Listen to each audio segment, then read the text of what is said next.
Good day, good afternoon, good evening, everyone. This is Viper of Viperland, and I'm back here. Well, back here with the Phoenix Wright trilogy, but here for the first time with Justice for All, which I believe is the second game, right? If Trials and Tribulation should be third. Yeah. 2002 to 2004. Yep, cool. So, starting a new game. I have played, like, the first case of this forever ago. I don't even remember if I finished the first case, but I really didn't go any farther past that, so most of this is going to be new. The first case that isn't like a tutorial, I assume there's like a tutorial case first, because each of the games has to just assume you haven't necessarily played one of these or need a refresher, I guess. I'm assuming. But hey, let's go, episode 1. Also, 7th and Soar, how's it going? Welcome to Viperland in the chat. Yeah, tomorrow the biggest thing I'm hoping for is just Dragon's Dogma 2 more info, which they've said they're going to do. Oh, grr. How did I get into this mess? Yep. It's far enough. Can't run forever. Mr. Phoenix Wright? I don't know. Like, don't get me wrong. If we get Monster Hunter World 2 news, I'd be pretty happy. What? What have I done wrong? But I'm just not going to expect that. I cannot allow you to go on like this. But just a simple defense attorney. This is how every single silence, you're no longer worthy of your title. This is how every single trial feels from his point of view, right? Every single one. September 8th, 9:08 a.m. District Court Defendant Lobby number 1.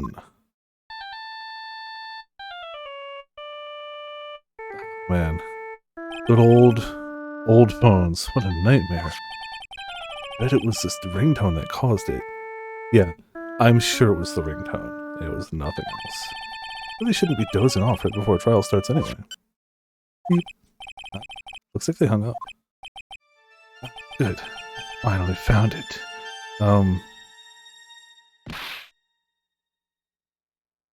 Talk about a close call. I hate to do this to you, but... Well... Nothing quite like nothing personnel, Mr. Attorney. Guess we're just gonna get, offed in the intro. A few minutes later. Just a few minutes later, Phoenix's bloody corpse on the ground.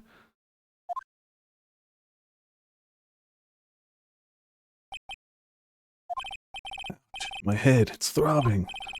Why does it feel so foggy in there? I like how this was in the middle of a courtroom. Well, courthouse. We're not in the actual room at this point. Nobody says anything. Nobody says anything. I mean, those two guards there, watch some guy go over with a heckin' fire extinguisher and just bunk and... Why interrupt, you know? Good morning. They're clearly in on it. Ack! Good morning. What's wrong? You don't look well. People are at their best first thing in the morning. Where's that fighting spirit? I disagree strongly. Where's that fighting spirit? I'm not a morning person. I'm at my best like late afternoon. Sorry, but can you please turn down the cheeriness? My head sort of hurts. Do that. Am I in trouble or something? Huh? Trouble? Wait, never mind. You're a policewoman, right? Thought maybe I'd done something wrong? But what are you talking about? I'm the one in trouble. What? I'm placing my life in your hands today, Mr. Phoenix Wright. Life in my hands? You promised me. You said you would prove that I was not guilty. Alright, hold on. It's actually a little too hot in here and I gotta just turn on my fan. I thought I'd make it without it. Okay. So just 1 second, gotta turn it on.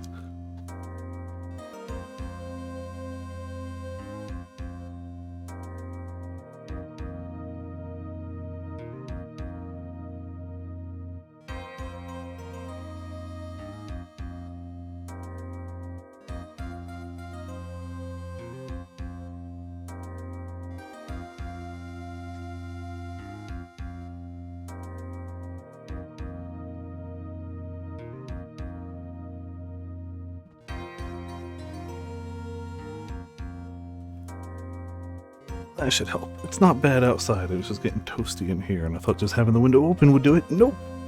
Need that window fan too. Not guilty.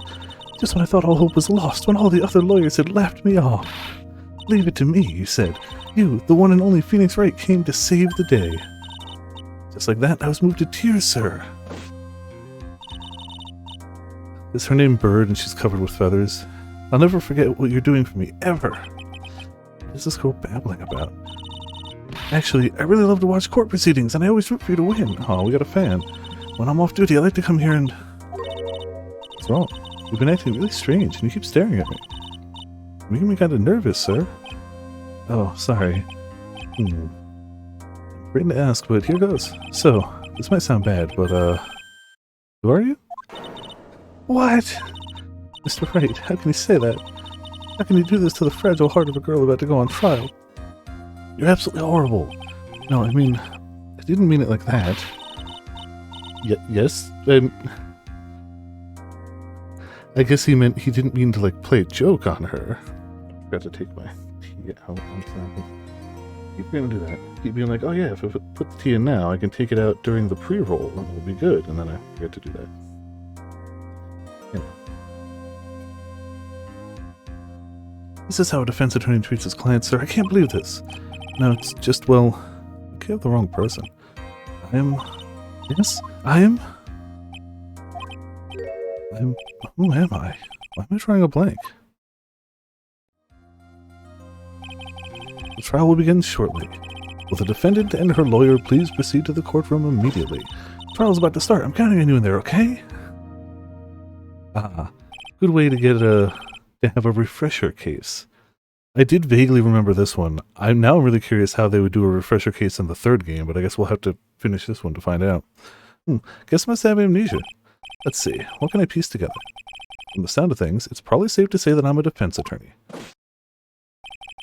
That girl said I'd prove her not guilty. I can't believe I made such an irresponsible promise. Someone, please, tell me this is just a bad dream. Why do I get the feeling this is one dream I won't be waking up from? Gulp. Oh, poor Phoenix. September 8th, 10 a.m., District Court, courtroom number 2. Court is now in session for the trial of Maggie Bird. The prosecution is ready, Your Honor. I forgot exactly the voice I gave him, but I know he's always got that, like, whiny voice. What is it, Mr. Wright? Are you talking to me? You see any of the defense attorneys here? It's not. Now then, are you ready? No. Yeah, we'll go with yes. Guess I should say yes for now. Are you ready, Mr. Wright? Yes, Your Honor. Wait a sec. Your life is in my hands. I should really do the responsible thing. Actually, you see, Your Honor, my memory is kind of... The court will not hear the defense's excuse. It's literally like bleeding out the back of his head. He got bashed over the skull with a fire extinguisher. It's like, my memory is kind of fuzzy. I might have a concussion. He's like, You got like 5 minutes. We're doing this case. Because the defendant is a member of the police, this case is under great scrutiny. Therefore, we must make this trial fair, but swift. I believe I have told you this before. I hope you're not telling me you've forgotten. Actually, I have. Mr. Payne, your opening statement, please. Yes, Your Honor. As I'm sure you're well aware, the defendant is accused of killing her lover. What's worse, her lover was a fellow police officer. Policeman? You did what to a policeman? Wasn't me. Besides, Dustin and I, we weren't lovers like that. In any case, the prosecution will prove the guilty party is none other than the defendant. Well, Mr. Payne, please call your first witness. It's been a while, Mr. Wright. Let's see what you've learned since last time. Didn't we, like, curb stomp you last time?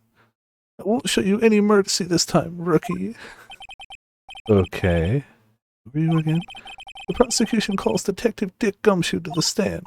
Here we go. Don't let me down, Mr. Wright. Nowhere to hide. I'm so dead. Hey, it's your boy. Witness, please state your name and occupation. My name is Dick Gumshoe, sir. The detective in charge of homicides down at the precinct, sir. Don't look very well, detective. Well, sir, the defendant, she works under me, so, you know. You work under that detective? Yes, sir. And while I was a trainee, he was always watching out for me, sir. He's such a wonderful guy, sir. I'll never forget what he's done for me. Okay, calm down. I believe you.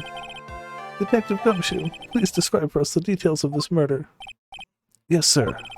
Happened at the park near headquarters, Expose Park. The victim was one of the local cops, Dustin Prince. Of course his name was Dustin Prince. That's what we were doing in that previous case. He was pushed down from the benches in the upper... Oh, he was pushed down on the benches of the upper path, sir. The landing beat his body up bad and stabbed his neck. Jeez.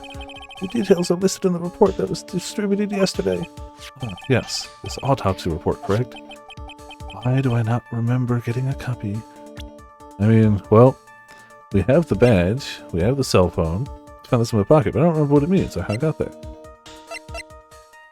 Death 9/6/6:28 p.m. Cause broken neck. Body was also covered in bruises. Found under the victim's body, pieces of nearsighted lenses were found nearby. See, everything is in order here. Even the estimated time of death is unusually well documented. The victim's watch stopped from the impact of the landing, sir.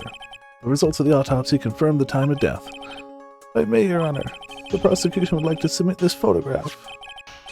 Very well, the court accepts it into evidence, but the court also wonders why, when somebody was murdered in front of their face, somebody's like, oh, let me get a really nice low-angle shot of this dead body? Yeah, that's it right there. Time for the one added to the court record. Now then, I recall at yesterday's preliminary hearing. A very important piece of evidence was brought to our attention. Yes, Your Honor. Yes, sir. Yes, I guess. Mr. Wright, is your head on right today? No, we tried to tell you that, and you didn't listen. This is a very crucial piece of evidence found under the victim's body. Was there? Have you lost your mind? Well, actually, why will nobody listen? It's just nerves. Give me a second. What? How could you talk like such an amateur? I thought you were a pro, sir. Alright, sir, I'll help you through this. At a time like this, maybe you ought to take a glance at the court record. Court record? Yep, info about evidence and people involved in this case are all listed there, sir. You can look at the court record by pressing tab. Objection. Indeed, objection. Why would you object to the court record, though? We need the court record. Also, you should object to it being the tab button, because it's clearly R1. I say when I couldn't see the controller. It's clearly R1. So it's probably glasses. Tab, huh? You really know what you're talking about, don't you? It's too bad I'm a cop, right? Just think, I could totally be a legal aid instead. Mr. Wright. Yes, Your Honor. Court is in session. Save your chit-chat for later. Sorry, Your Honor. Well, I guess I'd better check the court record, see what I can find. What was it again? Tab? Alright, Mr. Wright. Let's see if your notes are in order. What was the piece of evidence found underneath the victim's body? Glasses. That's simple, Your Honor. Broken pair of glasses. That's right. The victim grabbed his killer's glasses as he was being shoved, sir, and held onto them as he fell. Hey, why are you giving me the evil eye? Glasses you're wearing. Yes, this is my spare pair. But these glasses I found at the scene of the crime are not mine, I swear, sir. You sure about that? Look, it was a coincidence that on the same day I accidentally stepped on mine. Coincidence, she says. Your Honor, I have further evidence to present. Oh, you have more? This evidence is very decisive. Doubt it. Just by nature of him being here. Very well. Also it being a tutorial trial, you know. Let's hear from our witness about this evidence. Watch me still get something wrong. Let's be honest here. We know it's going to happen. Decisive evidence. There's something even more incriminating than the glasses under the victim's body, sir. During his date, the victim was pushed from the bench area. They managed to write the culprit's name on the ground where he landed. I don't like saying it, but it was clearly the defendant's name, Maggie, sir. This piece of evidence on the glasses, it's hard not to say she's the culprit.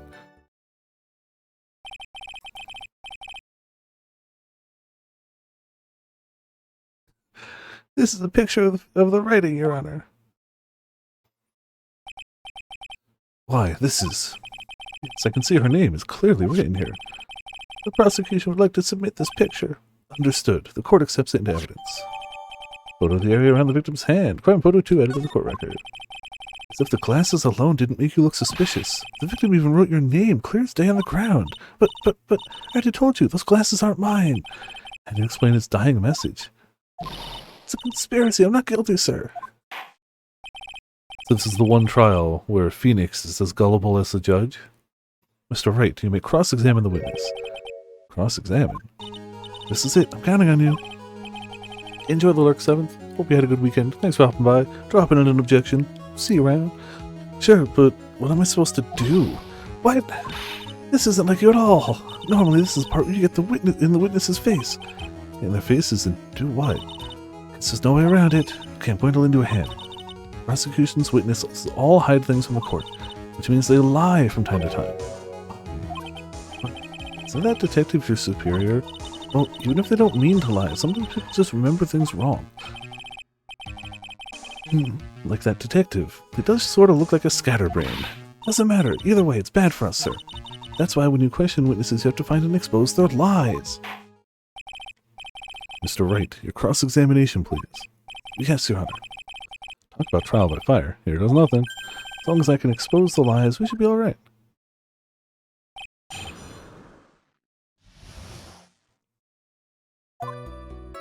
Let's see what we got. About those glasses. Do you have any proof that they belong to my client? The lenses are for nearsightedness and are almost the same strength as hers. Even the frames look kinda like the one she's wearing in her ID, pal. What should I do now? Does it look...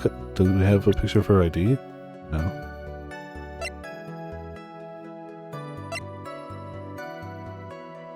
Generally bad at getting his points across. Always press harder. Hold it. Almost and kinda are not good enough in a case like... Yeah, when you've got somebody on trial for murder. Do you have more definitive proof? Is this something that clearly links the defendant with those glasses? The dirt and sand rubbed out any traces of fingerprints or anything else. So what you were saying, detective, is that you have nothing that proves these glasses are my client's. Something like that. What?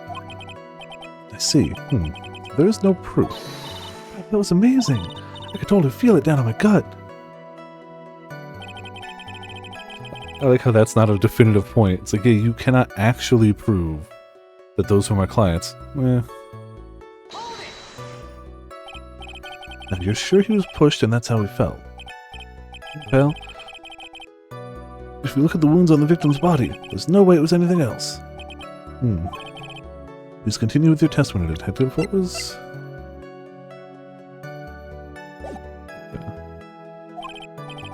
Anyway, the victim fell pretty far. Culprit's name?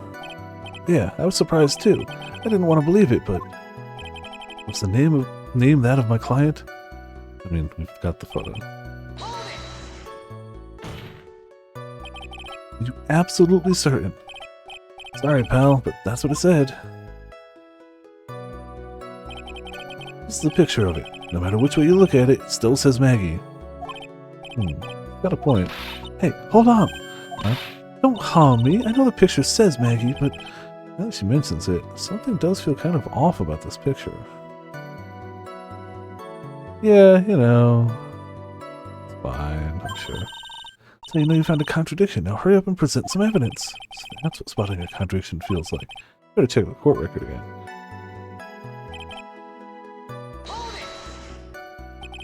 You are certain that it was the victim who wrote the name on the ground. There were scratches on his fingers from the rough sand, and there were grains of sand stuck under his pointer fingernail. Certainly seems that the name was written by the victim himself. It didn't go well. If the writer really was the victim himself, then we're in a lot of trouble. Don't give up. Keep that fighting spirit going. Glad you're all pumped up, but I really want to see your special move, sir. What? You always look so cool when you present evidence. Present evidence? Oh, that? Yeah. Actually, I was just thinking about that. Yes, the great Phoenix Wright. Oh, that's right. Huh?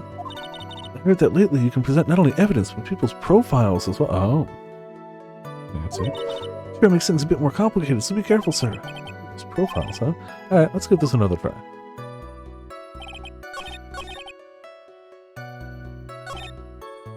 So it's this one.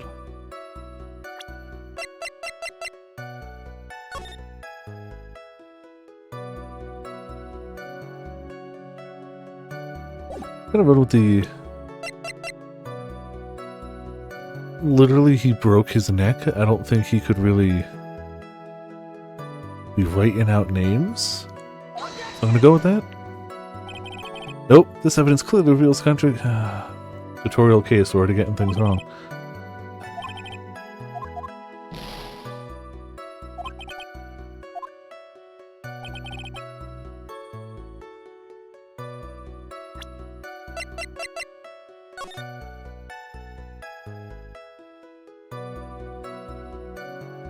I guess it doesn't show text there, but they could just make the argument it wasn't like in the picture.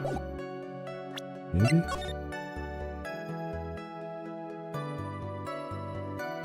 Like his finger's still up, so I don't know.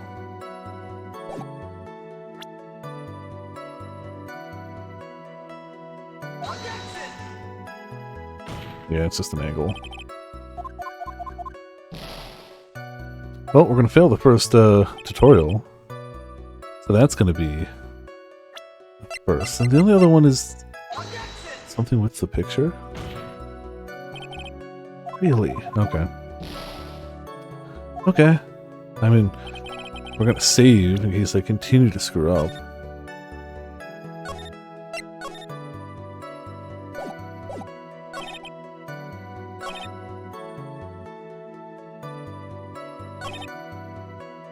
So it was this one, right? Its name...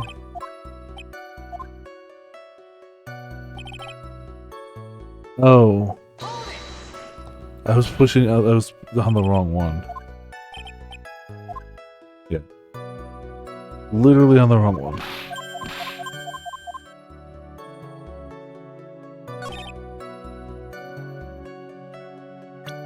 I'm gonna go with my initial...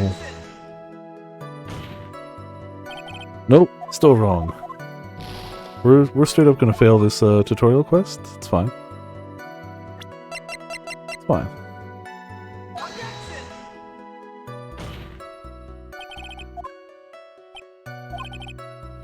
Yep. No, that's fine. You don't have to penalize anything. Nope, that's not enough.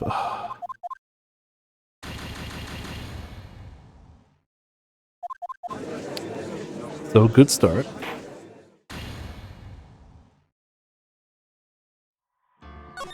Glad I saved it. Literally first trial, like...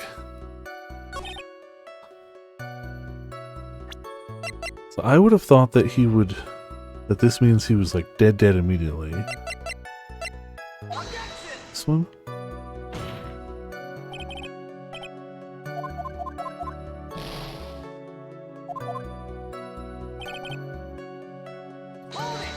They were like, this is the one to present it on. That's a contradiction.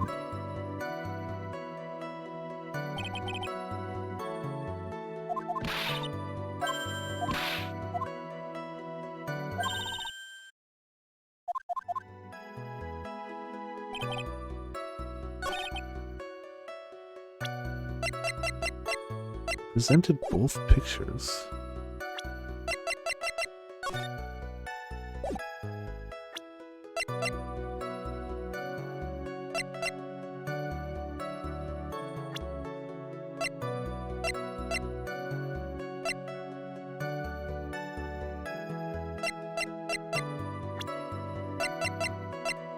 Oh, that's right. Now I'm just grasping.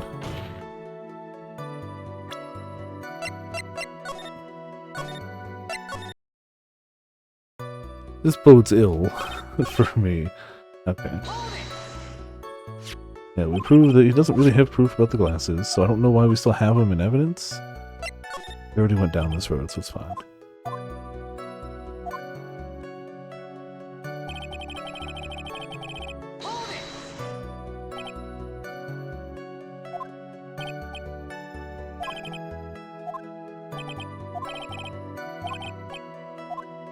Victim fell quite far.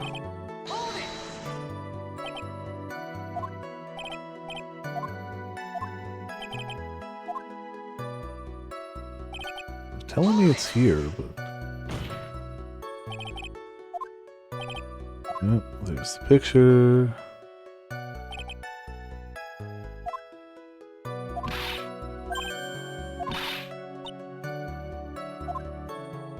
It does feel kind of off about this picture.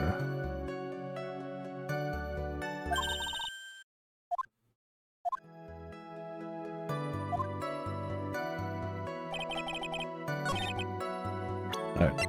Instead of shotgun blasting it, let's try and figure it out again.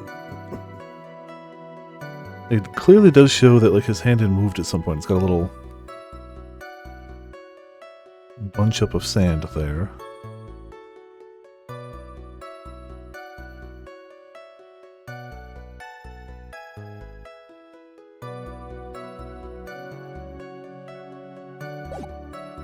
Maybe you're trying to write something else? Oh. Spelled the name wrong. That's what it is. Literally spelled the name wrong. You can present... They literally were like, hey, you can do this thing now. And I was like, cool, I'm not going to look at that. I'm just going to... The game was specifically like, you can use profiles now. The worst thing is, like, the entirety of the first game, I was like, can't you send profiles? That's weird. I vaguely remember you being able to do that, and I guess this is why. Dot, dot, dot, dot. What is it? What's come over me? Not thinking, I just blurted out, objection. I yelled it at the top of my lungs, finger outstretched, ready to take on my opponent. What a rush! Detective Gumshoe. You talking to me, pal? Please state the defendant's name for me. What are you trying to prove with this futile exercise, Mr. Wright? You'll see, this is a very crucial line of thinking. Wow, thinking. Actually, Mr. Payne, you can answer. The defendant's name, if you please. Well, where is this ridiculous question coming from? The defendant's name is, Maggie Bird. I think someone needs to check the court record. What? It says right here that it's Maggie Bird. Looks like the bird caught the cat napping. What's going on here? I have no idea either, sir. As you can see, the victim did indeed leave a name, Maggie.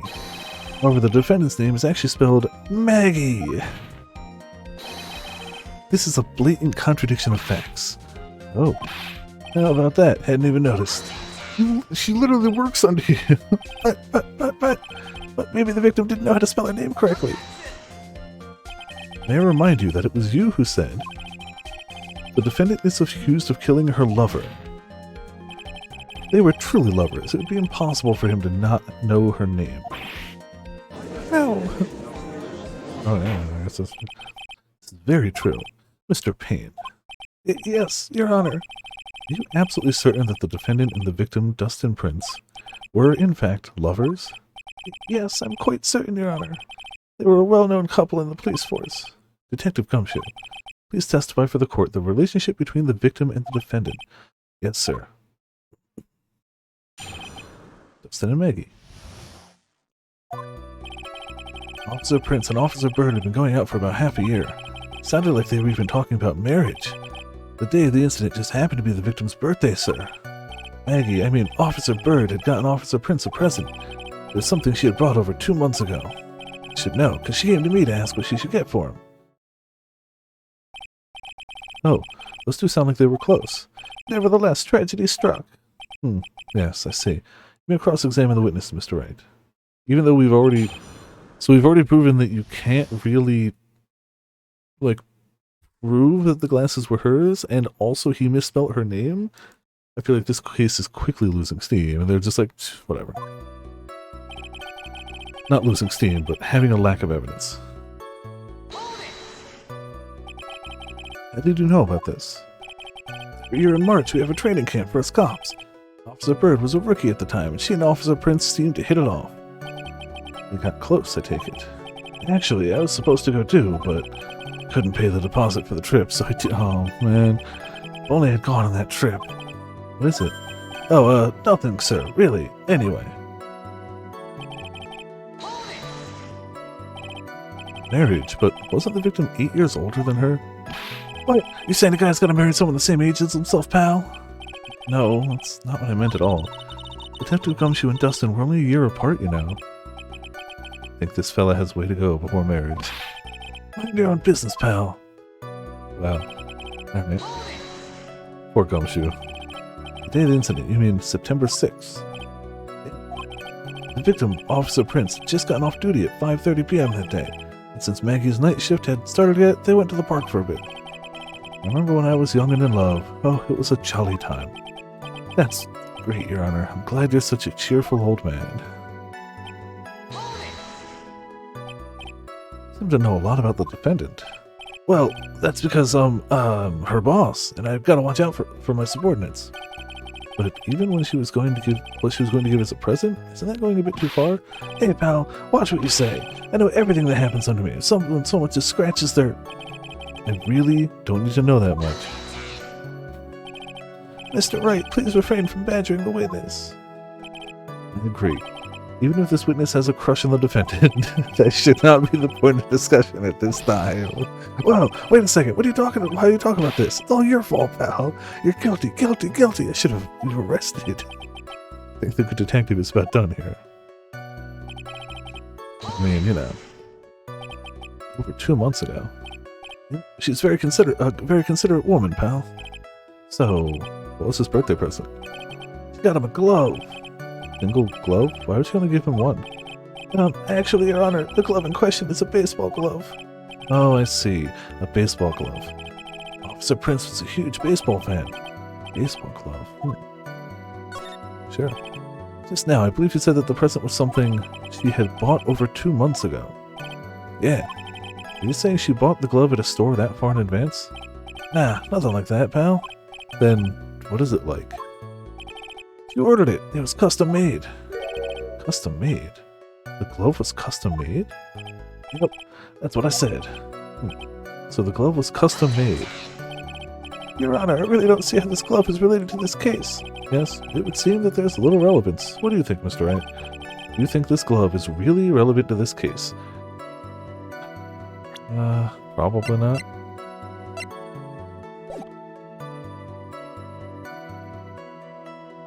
I mean, I feel like it furthers our previous point of, like, if she was going to go that far for him, they were in love and thinking about marriage, why would he misspell her name? So I'm going to say yes, but I might be wrong. I don't know where this will lead me, but... Of course it's relevant. That glove is the key to... Okay, now you're overextending, sir. Key to this whole case. Yes, bluffing to the max. Now this is the Mr. Wright I know. So happy you're back, sir. I was wondering how long it'd take. This is great. Missing people. Feels like I've done this before. As if I used to do this to squeeze information from even the most tight-lipped people. Well, you are that convinced, so let's hear some more about the matter. Actually, I brought the glove with me today. And? Why didn't you say so earlier? Hurry and show the glove to the court. Well, I didn't think it had anything to do with this case, then why did you bring it? Anyway, this is it, sir. It's, rather yellow, isn't it? Baseball glove, birthday present from Maggie to the victim, was custom made. Officer Prince really liked the color yellow. That's why you had to special order it? Yep, that's right. And one other reason. I think the court has heard enough. It is clear that the victim and the defendant were involved with each other. Yes, that's correct, Your Honor. Now, if that is true, it brings up an important question. Was the name Maggie really written by the victim? I see your point, Your Honor. Detective Gumshoe, please tell the court a little more about the name on the ground. Yes, sir. Writing on the ground. We first looked into the handwriting. Fortunately, we couldn't confirm that it was the victim's handwriting. Next, we checked the victim's pointer finger. We found that there was sand trapped under the victim's fingernail. There were also scratches on his skin that were caused by him writing on the ground. From this, we could confirm that the victim wrote this name with his right hand. Yes, a perfectly logical conclusion. Now then, Mr. Wright, you may cross-examine the witness. Thank you, Your Honor. I get a subtle feeling I know where this is going. That I'll still probably screw it up anyway.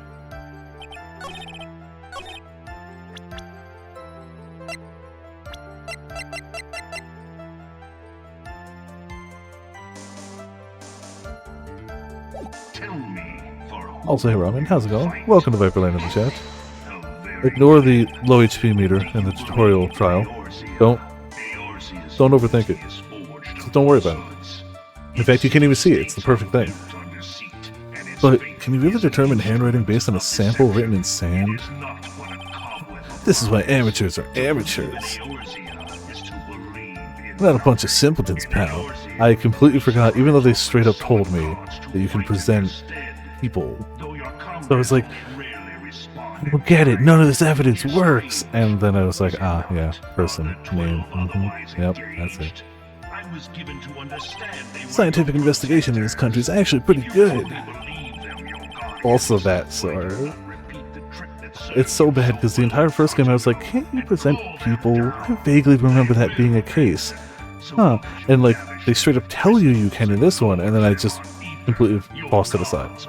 I believe it's time to get back to the real point. Agreed, Your Honor. So, what was the result of the investigation?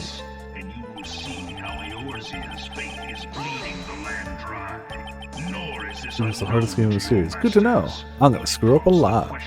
I mean, again, I've screwed up a lot in the tutorial, so... I was distracted, sir. So in the end, you couldn't confirm it. Hey, you don't look down on us. I told you, we're not a bunch of simpletons, pal.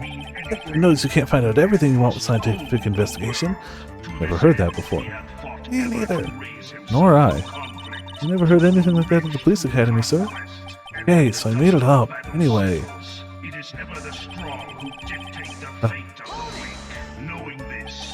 This pointer finger. You know, the one you're always pointing and waving around in people's faces. Don't tell me it bothers you. Every time you do it, I have a mini heart attack. It's like you're trying to kill me, pal. In any case, you examined the victim's index finger, correct?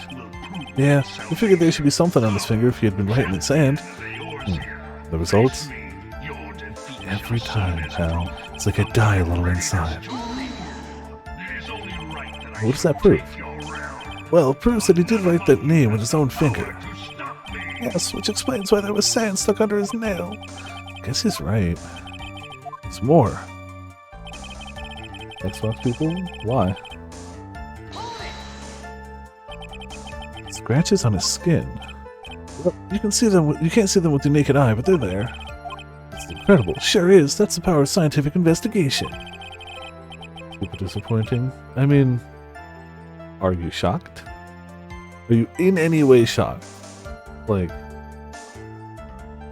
besides the Yakuza was the best part. Let's be honest. Yakuza was the best part. And for what it's worth, while I do not think Starfield will come out and be without major bugs, deliver all of the things it's promised on time, I don't think that will happen. But if we assume that Starfield comes out day one, no major bugs, it's Bethesda, it'll have some minor ones that'll make some great gifts online, but no game-breaking bugs. We give them the benefit of the doubt. It's fun, people love it, all the features they said would be there will be there, and the worst thing that people can say about it is it's capped at 30 FPS. I'd still say that's better than they usually do. So, honestly, I don't know, like, don't get me wrong, I prefer 60 FPS. It is noticeable to me, but I'd rather a good game at 30 than a mediocre game at 60. I do not think they're going to put out a good game at 30, but I could be wrong. I didn't even watch the presentation, so like, whatever. We'll see. I'm really not interested in the game, but if it comes out and turns out it's a rousing success, yeah, maybe I'll look into it. But like right now, I've been burned by Todd before. I am sure that there will be some fun like pictures and GIFs like week one though, regardless. Whether it's good or buggy, there's gonna be some good content being made. It's so small that we had to use a magnifying glass, like a really strong one. It's got that really scientific sounding name. You mean microscope? Yeah, that's... Oh, Gumshoe. We used one of those, and that's how we found them. Gumshoe. I can't believe this guy doesn't know what a microscope is. Oh, man. Todd would never lie. Not to the public. Not to anyone. Are you absolutely sure? I believe in the power of science. Wonder if my evidence is solid enough to counter with. Listening to this, you would think that there was only one conclusion. That the name was definitely written by the victim. But don't you think it would be really strange, sir?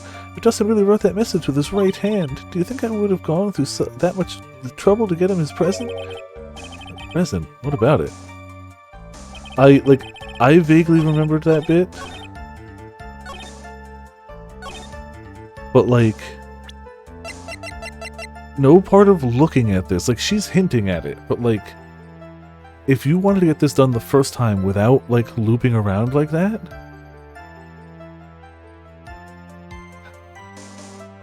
there's nothing there that says that's a baseball glove for a southpaw. Like, but hey, let's just show it anyway. See, I liked Fallout 3, but it was my first Fallout. The picture, yeah, but if you don't know baseball, you look at your hand and go, that is a mitt for a right hand. He's right-handed, it goes on the right hand. If you don't know baseball, how would you know that? Like, yeah, if you watch enough baseball, you go, oh yeah, they put it on their non-dominant hand. But, like, I'm just saying that needs more assumption if you take out what she said, which, you know, that's fine. It's fine. It doesn't matter. Detective Gumshoe, take a look at this. I liked Fallout 3, but it was my first Fallout. I didn't have anything to base it off of beforehand, and while Bethesda does continue to just put out the same game with a different coat of paint, when it's your first time through that game, it's not bad. I don't hate Fallout 3. New Vegas is better in every way, but I didn't hate Fallout 3 when I went through it. New Vegas is better in every way, however, though. Like, every way. 100%. 120%. Just New Vegas. And Fallout 4 took out too much of the role-playing. It was a fine post-apocalyptic shooter where you could pause combat and aim, but I liked the role-playing aspects. I liked being able to make a character and have, like, that actually impact stuff. Okay, well, yes. That was stupid. They did fix that later. That doesn't change the fact that they ignored it at the beginning. Yeah. That's the glove, right? Could you tell the court what is special about this glove? What's special? Never really thought about it, but, it's really yellow. And that's about it. Yes, it's really yellow. That is only one of its qualities. Huh? It's another reason why it's special. What would that be? It's very simple. This glove is made for a left-handed person. You can already hear that the music's different, but I still like it. It's definitely, like, different. The same energy. Left-handed? You're absolutely right. This glove is made to be worn on the right hand. Yeah, not only that, apparently the OST is done by a different composer in every game, too. Like, straight up, a different person composed every game. But, like, you know, they captured the energy. Yeah, mind you, I haven't heard all of the rest of them, but Cornered One is powerful.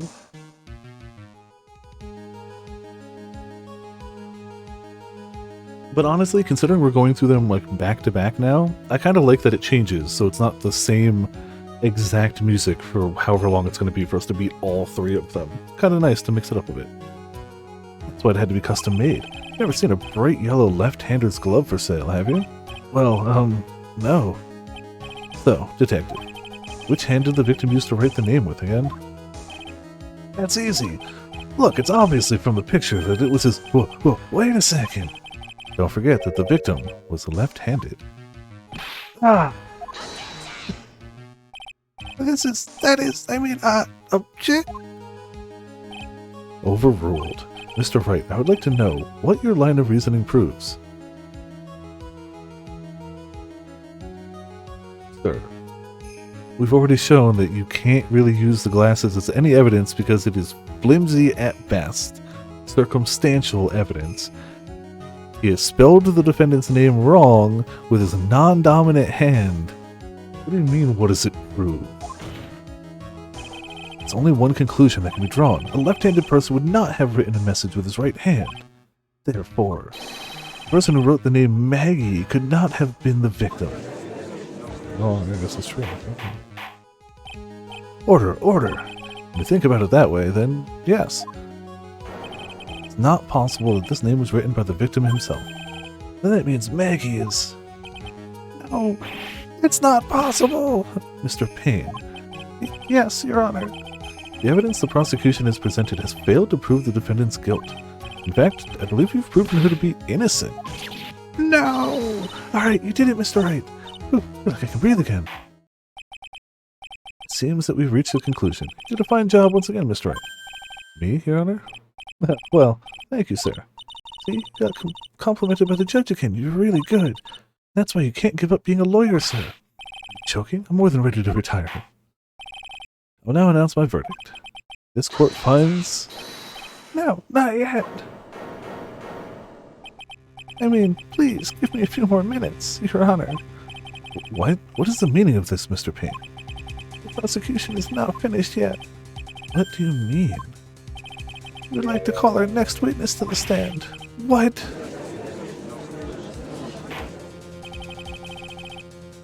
Then what did this witness witness? The moment the victim was pushed to his death. What's more, he saw the very face of the culprit. What the heck? I'm sure it's fine. Order in the court. I believe a recess is in order. Afterwards, we will hear from this new witness. Feeling this was a bit too easy. Need more information. I'll have to see what I can find out during the recess. Can't let my guard down. It's only going to get tougher from here. Man, it would be really funny if Phoenix is like, man, really wish I could get more information, but like, I really want to go down the slide during recess. Court is adjourned for recess. If like he fully committed to like recess, like school recess. Awkward. Go on Reddit tomorrow. Remember nothing's open. Oh yeah, I've actually already committed and I just deleted the app from my phone. Like, I was using Reddit as fun. I never used the actual Reddit app because, I mean, everyone knows it's trash. Everyone knows the base Reddit app is trash. That's why there were third-party apps. And I just, ahead of that, I just deleted the app. I did see that some of the subreddits weren't just going dark for like a day, but were going dark indefinitely until Reddit changes things, including our videos, like a fairly mainstream subreddit. Sure, a lot of the more niche ones probably won't shut down or anything, because like one of the few places people go to have those conversations, but I wish I had any hope that any of this would change Reddit's plan. It won't. Their CEOs and shareholders, well, not shareholders yet, they're trying to go open, but their CEOs and higher-ups have already decided it is worth whatever losses we lose from this to be able to target ads better at people so we can sell more money and like sell more ad space, make more money for us and our future shareholders. So it doesn't matter what happens. At this rate, I hope the site just dies. So, you know, yeah. It's the same bullcrap everywhere. But unfortunately, history has shown is that nothing bad will happen. I mean, Facebook did the same thing. Like, all big social media-y sites eventually go the same way, and people complain about it, and then nothing changes. But I've already deleted it off my phone, but it's done. It's done. It's a shame, but it's gone.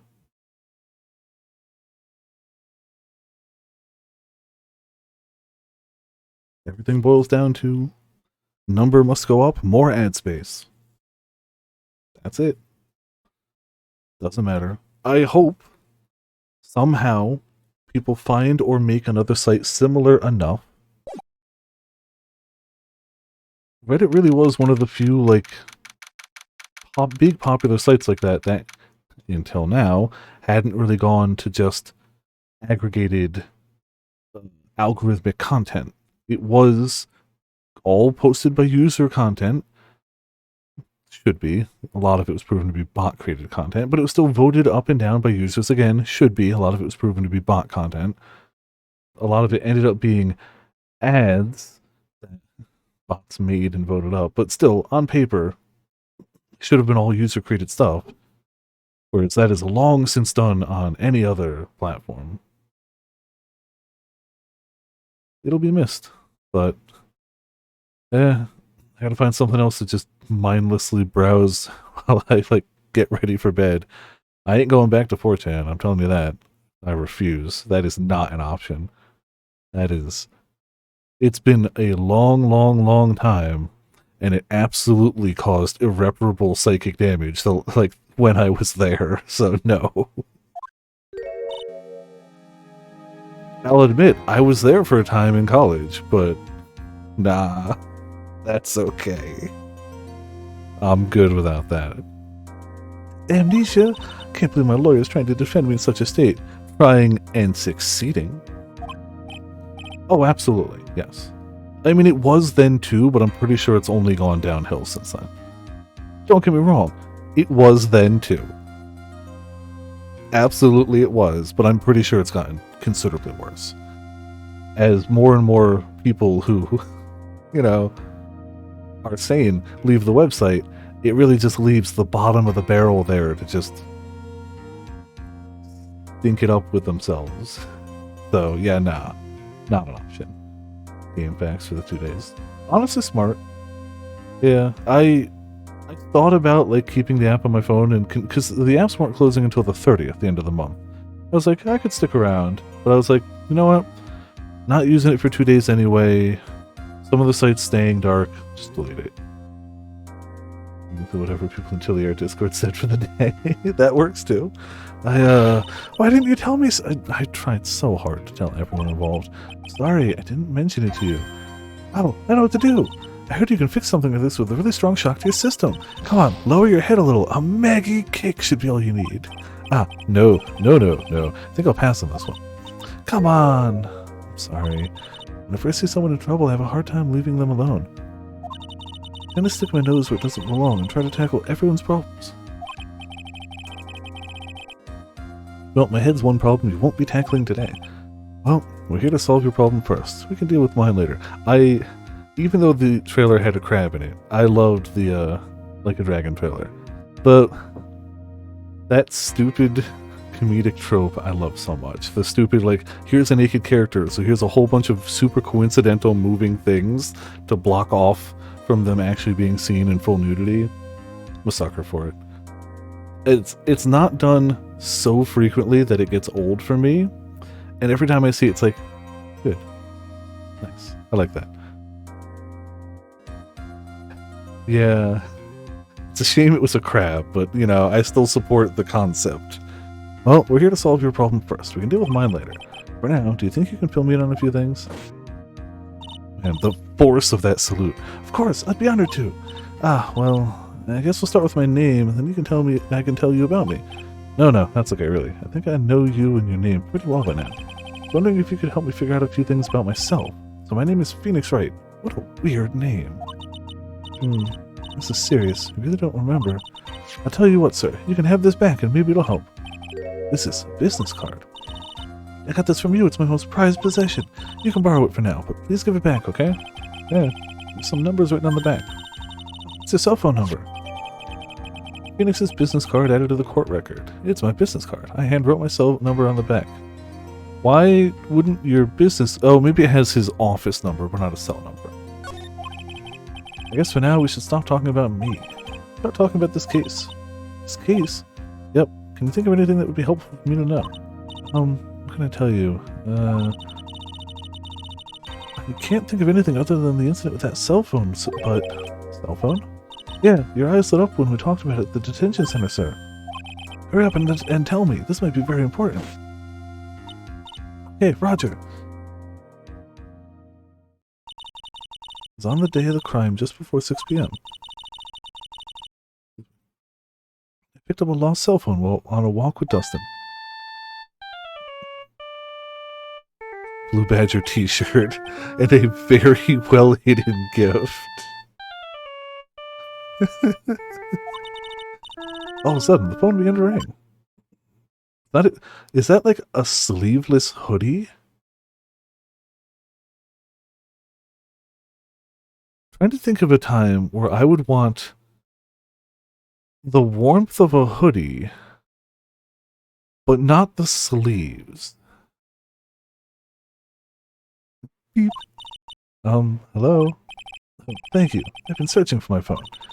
Is this yours? Oh, I'm glad you called. We can meet up and I can give this back. I'll be right there. Oh, sorry, I didn't catch your name. You can call me Maggie. Your team is the sleeveless hoodie, though? Okay. But, like, why, though? We agreed to meet up at 6 p.m. Dustin and I waited for the person to show up, but they never did. So where's the phone you found now? I gave it to you yesterday. To me? That phone in my pocket? You mean this? Do you think it has anything to do with the murder? I don't really know, but if my eyes lit up... Ah! You were here all along! You're so mean. I called you a million times, but you wouldn't pick up. When I went to check in the courtroom, everyone had already left. Now who in the heck is this? Oh yes, I'm supposed to know this girl too. Hey, good morning. Good morning, Maggie. Good morning to you too, Maya. So, how's it going? Is there a word for worse than abysmal? I guess so. Oh, and what if I said that everything will be fine? That's right, it's Maya to the rescue with the ultra-decisive, super important evidence. Here you are, Nick, the thing you wanted me to bring. Huh? Oh, thanks. What the heck is this? Do they ever address why they call him Nick? Like, Phoenix Wright is his given name, right? Why do they call him Nick? Because, Mia did it too, right? Or Maya? That's just Maya's thing? Okay, cool. I was the entire time like, am I missing something? Clearly you could argue it's his nickname, but, thanks. Heck is this, a list? There's about 20 people's names and phone numbers written on it. It's kind of tough, but I managed to dig up some dirt. Looks like these guys are up to no good. Good, as in, it's a group of con artists the police are currently investigating. I think these guys are members of that group. Names list added to the court record. Why would a group of con artists pop up in a case like this? Don't look at me. Where did you get this list from in the first place? What? Don't you remember, Nick? Okay. Phoenix. Okay. Alright, that's as close. That's a good excuse as I could think of. Yeah. You're the one who asked me to look this up yesterday. Oh, is that right? These numbers were in the memory of that phone Maggie found. That's where they're from. Awfully forgetful these days, Nick. Hope I never get to be a forgetful old prune like you. Oh.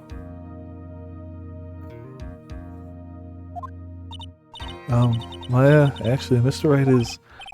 Mr. Wright, recess is now over. Please bring the defendant and return to the courtroom immediately. Oh, whoops. Guess you have to get going. We can talk about you being old later, Nick. I don't know what you're talking about, Roman. My memory is impeccable and has never failed me once in my life. But wish us luck. Guess I have all the pieces now, more or less. All that's left is to put it all together. I'm not going to lose this. I can't. Come on, Nick. Better get a move on. Yeah. We'll be fine. And hey, our health is back up, so we're not failing anything. Court will now reconvene. Please call your next witness to the stand, Mr. Payne. Yes, Your Honor. But before I do, if I may say a few words. No. What is it, Mr. Payne? It's about the next witness. He has a tendency to say things that rub people the wrong way, you see. So I asked that the court might be a little lenient on... No need to give a preface, just hurry up and call your witness, please. Yes, Your Honor. The prosecution calls its next witness a drifter who was taking a walk in the park on the day of the murder. Ah, yes. Please state your name for the court witness. Before I do, I'd like to clarify a little something. Huh? Oh, alright, go ahead. Just now, you introduced my wonderful self to the court, correct? Perhaps as a drifter who is taking a walk. Did I? I will not stand for that. Now you've tinted the court's eyes and colored me wrongly. Sure, I suppose calling me a university, but just if it's everything in my life is the utmost highest grade quality. I'm merely looking for the perfect top-notch unbeatable university. A perfect selection. Oh my god. Yes, I understand. I'm very sorry. I will be more careful from now on. Is he a human chatterbox? I have to question him. Fashion, cars, women, glasses, and of course, university. First rates only need apply.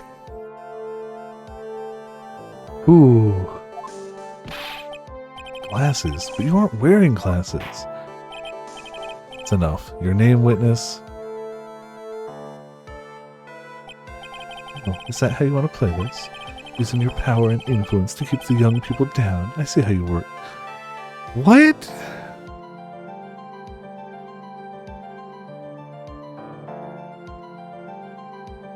Oh, in the event? Yeah, I have no doubt, but I'm looking at no other content until the game comes out. I just want the game. But also, hey, Eric, how's it going? Welcome to Viperland in the chat.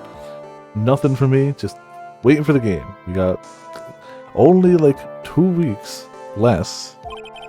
You old people and your dirty tricks. You thought you had me, but you thought wrong. I'm sorry, it won't happen again. Man. Forgive you. Alright, I suppose I can tell you my name.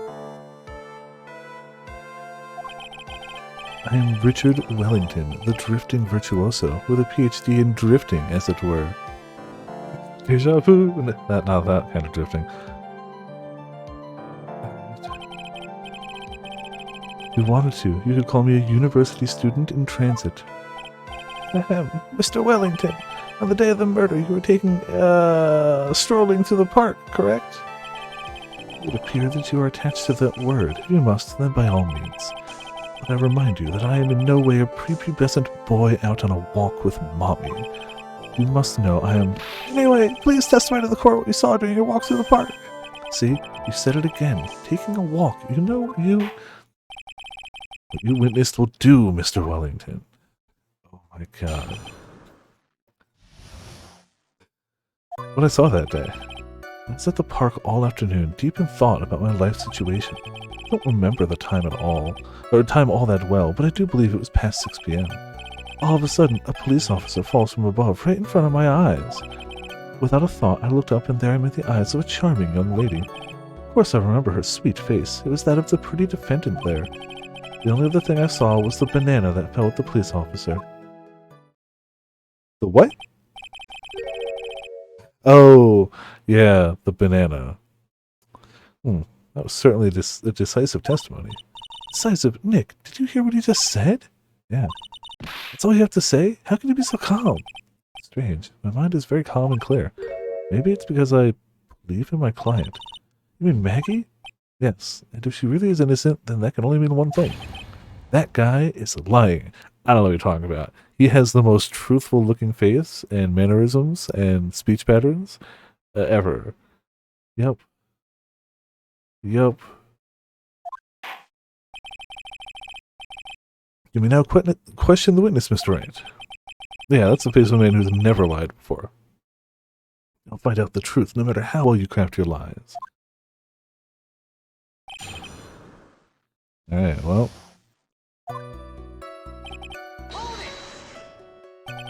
So you were at the park all afternoon. You seem to have a lot of free time. That was very rude of you, but then again, what can I expect? That's what you get from a man who graduated from a no-name trashy university.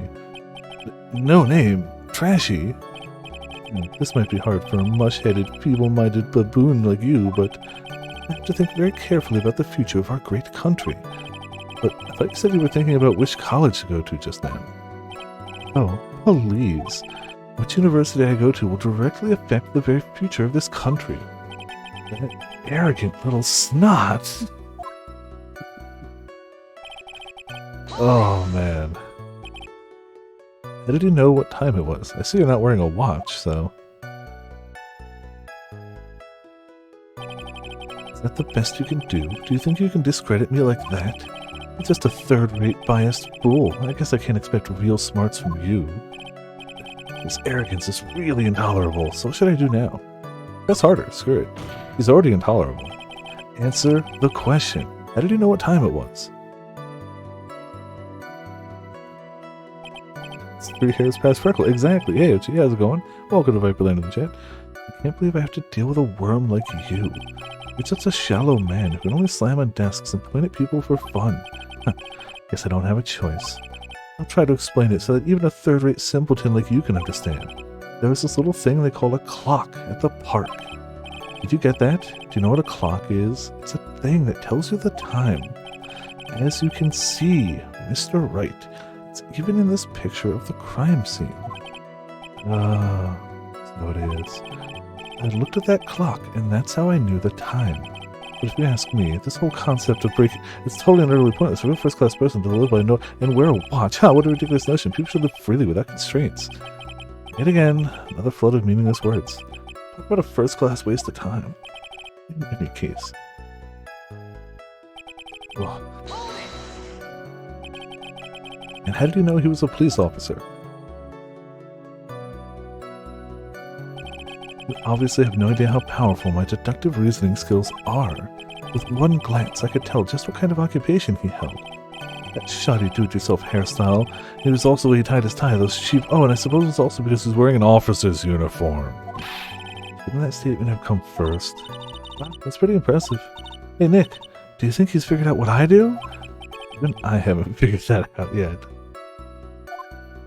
Oh, also we didn't get our HP back, but it's fine. Not like we need it. It's a tutorial case. Sure, you got a good look at her face. Animals have this thing called an eye, Mr. Wright. They use this eye to see things. In the case of humans, we have two of them. Yes, even you.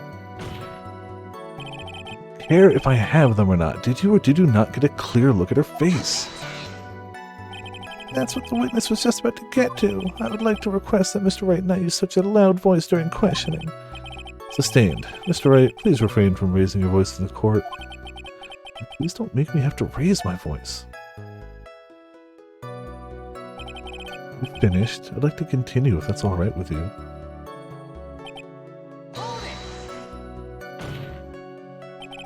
So you're sure you are not mistaken? Please, don't confuse your pitiful train wreck of a life with mine. And what you call a famous brand name product, while you were only a cheap imitation. There's no way someone as magnificent as myself could have made a mistake. Of course, of course. Oh, ho, ho, ho, of course. Did you notice anything else of interest, witness? Probably nothing, except that banana. The banana? There was actually more than just one, more like a bunch of bananas. And what would a bunch of bananas be doing there?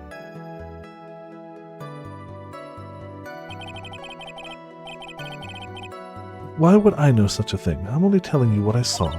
It's really strange. Maggie never mentioned anything about a bunch of bananas. That's it, Nick. He's got to be lying about the bananas. Could be, but there's no reason for him to lie about there being bananas at the crime scene. And what if it's not a lie? Well, maybe he thought it was seeing one thing and it was something else. He mistook something else for a bunch of bananas, and that would be an inaccuracy. Think, Phoenix, think. My client was innocent. There's no way he could have seen what he did. Which means we could somehow show he's lying. Yeah, that's exactly what he needed to do. She's right. She's got a sharp mind, but just wish I could remember who she is. Is everything okay, Nick?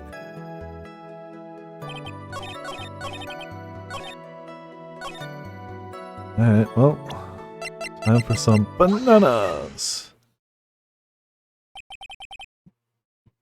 Excuse me. Mr. Wellington, I believe I have the bananas you saw right here. So you knew about the bananas too. Why didn't you say so earlier? I don't think you can use this as a way to pull more information out of me. That's where you'd be wrong. Mr. Wright, what is the meaning of this? Isn't that the baseball glove? Huh? What? A baseball glove? Doesn't it look delicious? Care for a bite? That's not... It's a... No! Your Honor, I think this proves one very important fact. This witness loves bananas. There's nothing about baseball. By the way, just how bad are your eyes? How? What? Why are you asking me about this all of a sudden? Your Honor, it is very simple to mistake a glove for a bunch of bananas. No, I don't think so. Objection overruled. You're one of those people. Yes, you know what I mean. You're like those people who refuse to accept you're too used to your worldview. Not sure. In the end, we find out that it's a fact of glove and not bananas. However, when viewed from far, do you think there's enough room to doubt? Don't you? And that's why I asked you how bad your eyesight is. You're both 20/20. Suppose you're going to tell me that's terrible, right? Why are you not wearing your glasses today, then? It's because I lost them recently. You see, of course, I was planning on getting a new pair made right away. But you know, my glasses are no ordinary glasses, so to replace them. How about when you witnessed the crime? Were you wearing your glasses then? Did he just strangle himself? How about it, witness? You are an unrelenting evil man. You're like those people who rejected Joan of Arc. She was brave and courageous, only to be caught by horrible. While she didn't do anything wrong, she was still gruesomely burned.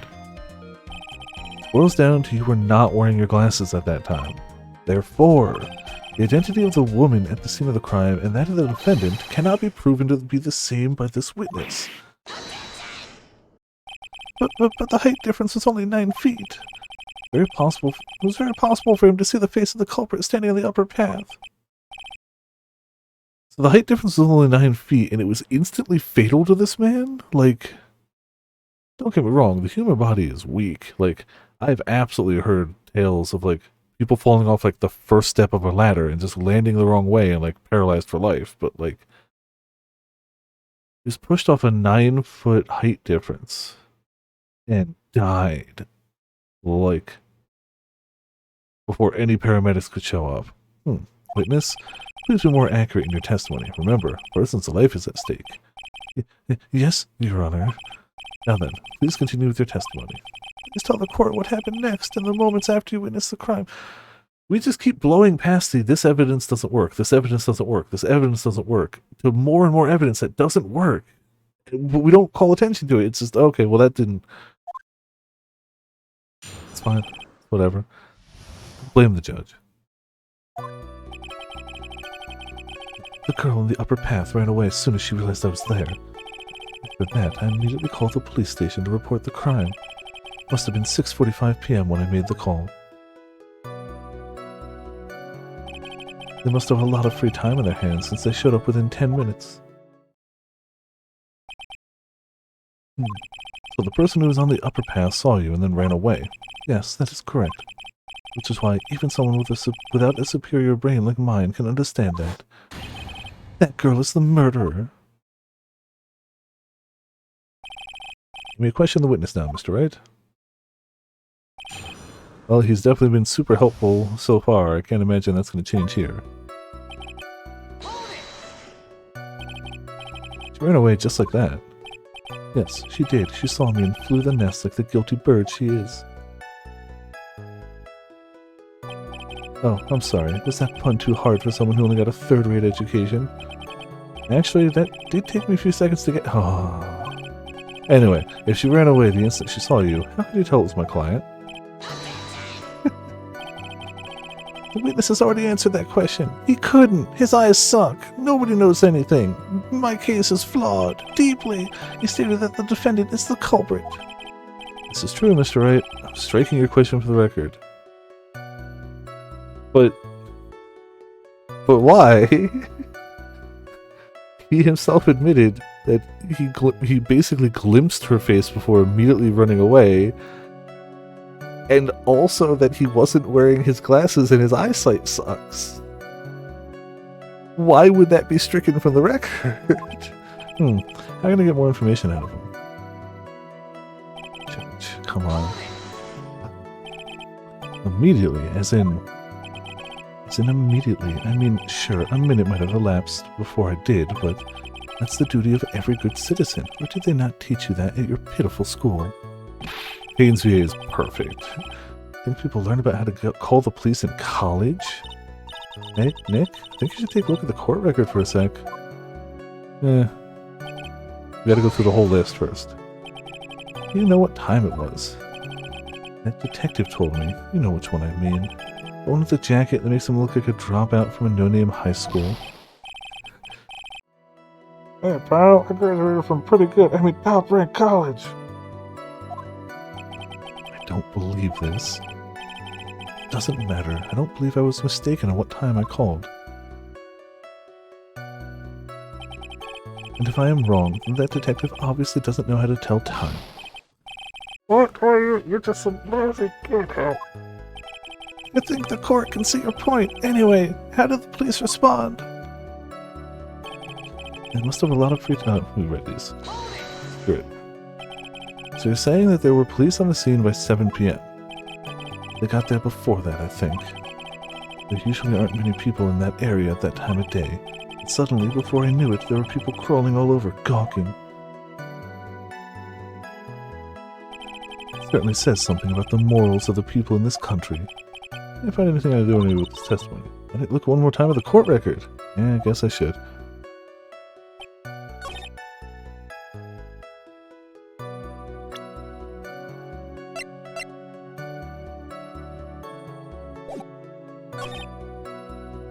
Yeah. Time of death is really specific. Yeah, no, how dare he? I didn't actually take a look at these, but I guess we can't. Alright, well, screw you. Oh, hey, the paper! Mr. Wellington, would you please take a look at this? You mean the victim's autopsy report? According to this, the murder occurred at 6:28 p.m. So, what of it? You said that you called the police immediately after the murder took place. However, by the time you had called the police, it was already 6:45 p.m. There's clearly a 15-minute gap here. Do you deny it? I think this court would like to hear what you were doing during this 15-minute gap. The witness was in shock at the time after witnessing a terrible murder. It's only to be expected that he'd be a little dazed. 15 minutes is hardly what I would call a little dazed. Mr. Wellington. Yes. Explain yourself. What were you doing during those 15 minutes? Does it really take 15 whole minutes to take the pointed finger of a deceased body and write a name with it? Honestly, and you call yourself college educated. Answer the question. Oh, phone. I mean... Spit it out. I was searching for a phone booth. A phone booth? You mean you don't have a cell phone?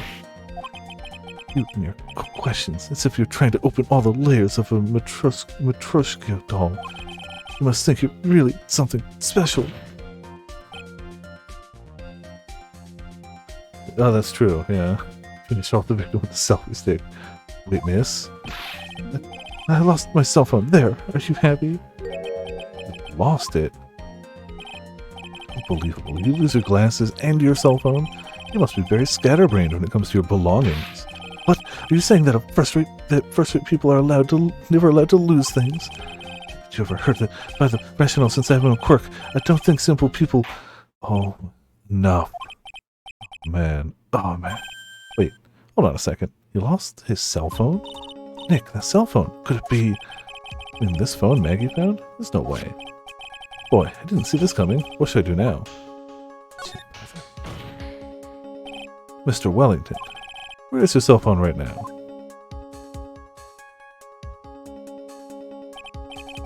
What are you getting all excited about? You seem to be a little confused. I found my phone, I'll have you know. See, here it is. Oh, I see.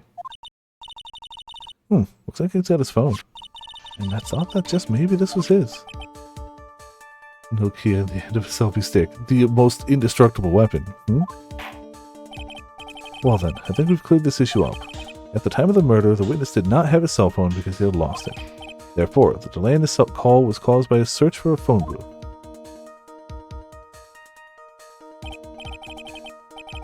Well, that's the gist of it. I guess you could put it that way and leave it at that.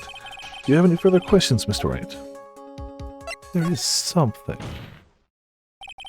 Your Honor, the witness's testimony does not make any sense. I don't believe that there was ever a need for the witness to search for a phone. How dare you? You can't just make outrageous claims like that. You do have some sort of proof, don't you? Well, yeah, of course. This evidence should be good enough, I think. Right, let's have this proof then. Please present proof that the witness had no need to search for a public phone booth.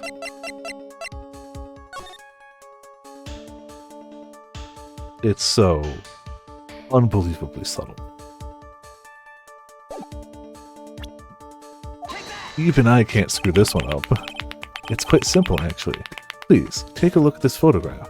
Every time I do, it makes me laugh. Even though we're talking about the deceased body of a former police officer. Maybe I shouldn't laugh at every photo that I have, but you know, the crime scene photo. Is there a problem with it? Oh, there's nothing wrong with the picture. But if you don't understand my logic after looking at it, something's wrong with you. No! It's a phone booth. That's correct. All the defendant had to do was walk 3 steps. Mr. Wellington, why did you not use the phone that was right in front of you? Order, order. What is reporting the crime a little late proof to the defense? The witness can't explain what he was doing for those 15 minutes. That is reason enough to throw suspicion on his testimony. Yes, this is very true. What do you have to say for yourself, witness? We didn't get to see them. Here we go. We'll have the camera be the hand that smacks the paper. You get to see it from the first person view of the back of the hand. Perfect. And I bet this phone really is his, Nick. He must have killed Dustin to get his phone back. It's hard to tell, but like it's definitely like wrinkled and creased and like it's fine. But Maggie said that she was going to return it to him. So there was no reason for him to kill for it. On top of that, we still have the phone she found anyway. But if he wasn't looking for his cell phone, maybe he was looking for something else. Was he? Mr. Wright. Yes, Your Honor. Do you have any thoughts you would like to share with the court? Can you offer an explanation as to what the witness was doing during those 15 minutes? Yeah, I have an idea. MVP. Only one possible explanation. I'm just happy I haven't like spilled any tea on it yet or anything. I mean, yet. We got 4 more games to go this time. Maybe they won't do the paper slap thing in Great Ace Attorney, but I'm assuming they will. Actually, Ramen, you can fully answer that one for me. Do they do the paper slap in Great Ace Attorney? It's not a spoiler, that's just knowing. I want to be ready.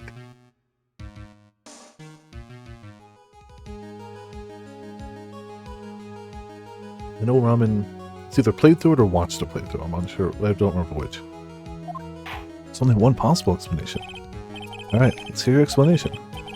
Don't remember. Okay, cool. Want to say no. Well, then we still got 3 games. Well, 2. We finished 1. Years of Ace Attorney? I don't go that slow, do I, Sor? I mean, I know I'm slow at these, but like... Oh, that's true. I will definitely take a break for Anonymous Code. That's September. 100% I will be taking a hiatus for that. But just letting you know ahead of time, I've never gotten to play a Side B game on release, so we're taking a break for that. However, be forewarned that if your explanation is not persuasive, you'll be penalized. Really? Penalized, you say? That's crazy. And carefully before you present, Mr. Wright. Yes, Your Honor. Probably shouldn't have said there was only one possibility. Please present to the court the one piece of evidence that will answer the following. Why didn't the witness call the police right away? Really? Perhaps this is the evidence you need to be convinced. Perhaps? Yep. I really thought it was he was doing that. Okay.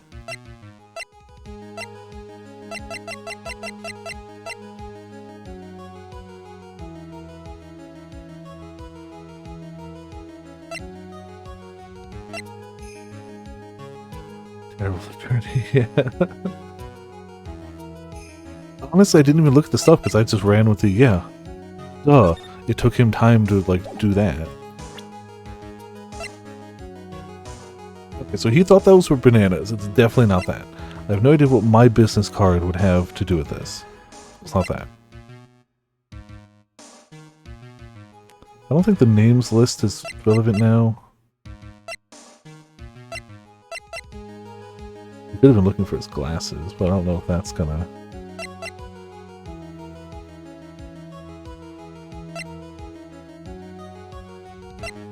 Honestly, it's either the cell phone or the glasses. It's either he was looking for the cell phone, or he was looking for his glasses.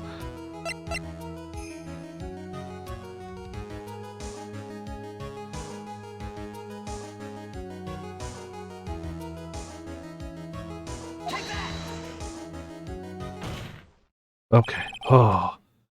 Oh. Mr. Wellington. What? Don't do that. You almost gave me a heart attack. These are your glasses, aren't they? Where? Where did you find? Leave the court all heard what you just confessed to. That these glasses are in fact yours. Don't you have faith in the rest of this game, Ramen? Doesn't this give you so much faith in how good I'm going to do going forward? Tell you where they were found, Mr. Wellington. These glasses were found under the victim's body. Under the victim's body? Order, order.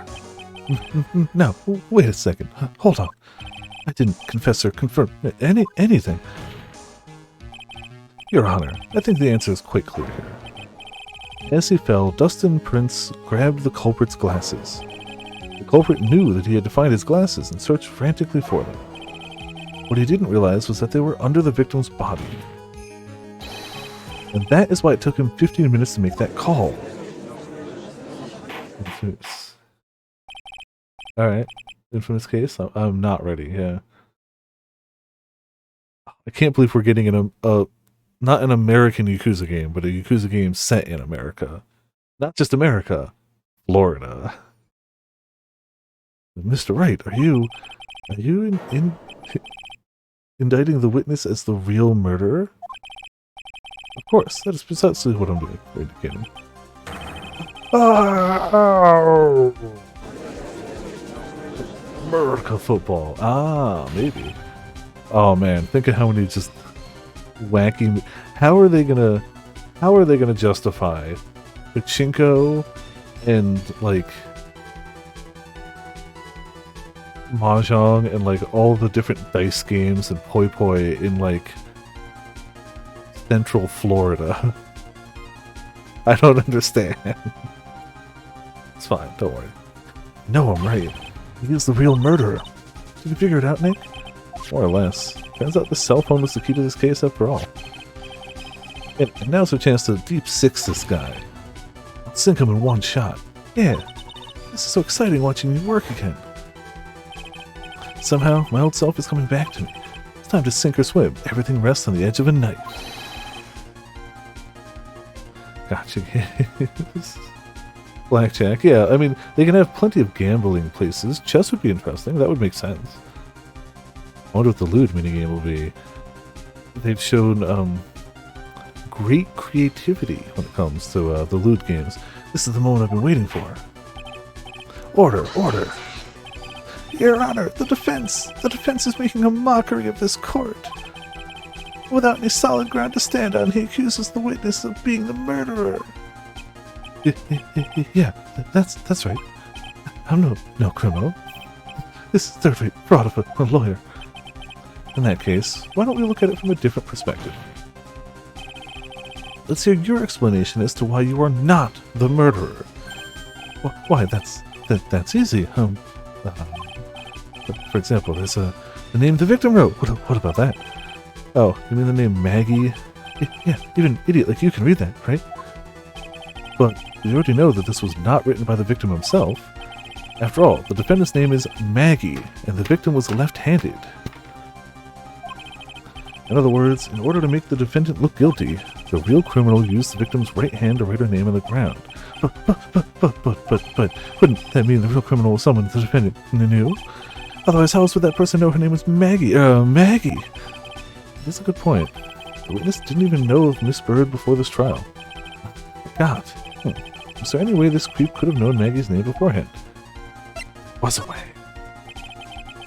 So they have a good minigame. Okay. Yes, I have not. All I know is that Sor really wants me to get to a specific minigame in 6, and I have to just assume it is plus ultra levels of above and beyond. And considering some of the games that have already been in the Yakuza series, I can't imagine what it would be to make you this excited for me to get to there for levels of lewdness. Because like there's been some games, you know. It'd be best if I could prove the witness had a chance to learn. The defendant's name is Maggie. Now, the defense please present its case. How could the witness have known the defendant's name? Mr. Wellington, you didn't have your cell phone with you on the day of the murder, correct? So what if I didn't? When you realized you had lost it, what did you do? What did I do? Didn't you try to find it by calling it? Why, did you... Your Honor, these questions have nothing to do with... Overruled. Mr. Wright, where are you going with this line of questioning? You think there is some relation between the witness's cell phone and the murder? Do, Your Honor. The day of the murder, Maggie Bird picked up a lost phone in the park. And she also received a phone call from the owner of the phone. Beep. Hello? Oh, thank you. I've been searching for my phone. Is this yours? Oh, I'm glad you called. We can meet up and I'll give you this back. I'll be right there. I'm sorry, I didn't catch your name. You can call me Maggie. It's just what flashback sounds like. This is when you learn that her name was Maggie.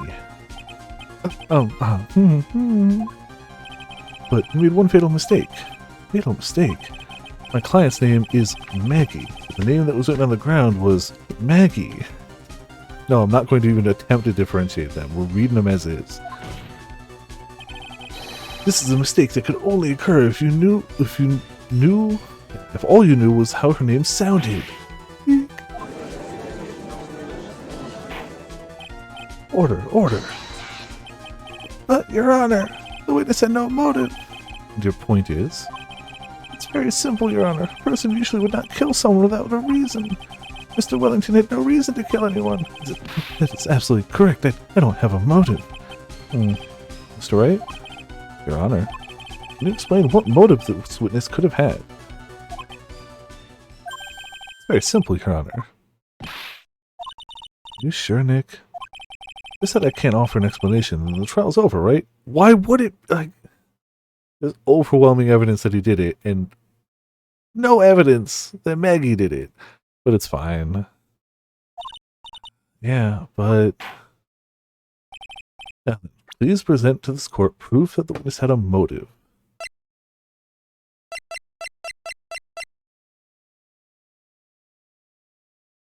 Names list is my first assumption. He was a con artist.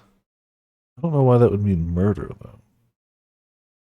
Con artist usually means, like, scamming people out of money, not pushing them off of bridges. Definitely not the glove. Definitely not those. Not glasses.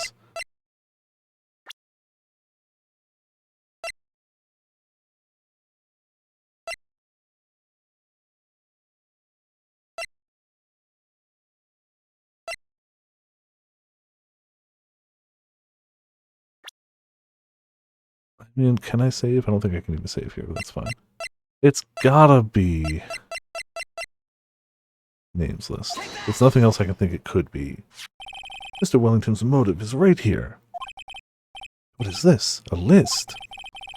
These phone numbers were pulled from the memory of the phone of the defendant that the defendant found. We have determined that the people on this list are members of a certain group. You looked up all those numbers. You took the, 45 seconds to type them into a search bar and Google them. How dare? Of course. This list of phone numbers was stored in the cell phone's memory. Why wouldn't we? Names and numbers belong to people who are members of a certain con artist group. What? A con artist? Can you explain why these numbers were on your phone, Mr. Wellington? This is an outrage and an invasion of privacy. Looking up the phone numbers of a person's phone is a worse crime than than murder. You say? You're one of those people. You're just like the cops who raided the brilliant artist, the stroke of genius. Oh my god! I don't care, Mr. Wellington. All I want is for you to tell us what this list is about. You think any of you know what it's like to be a refined man such as me? Your Honor, this is an unjustified badgering of this fine young man before us, known as the witness. Objection overruled. Mr. Wright, what is the meaning of this? Why would the witness have the numbers of a group of con artists on his phone?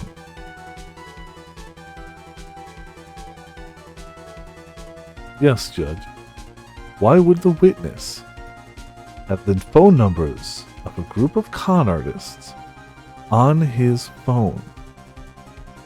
What possible reason could there be for the witness to have the phone numbers of a group of con men on his phone?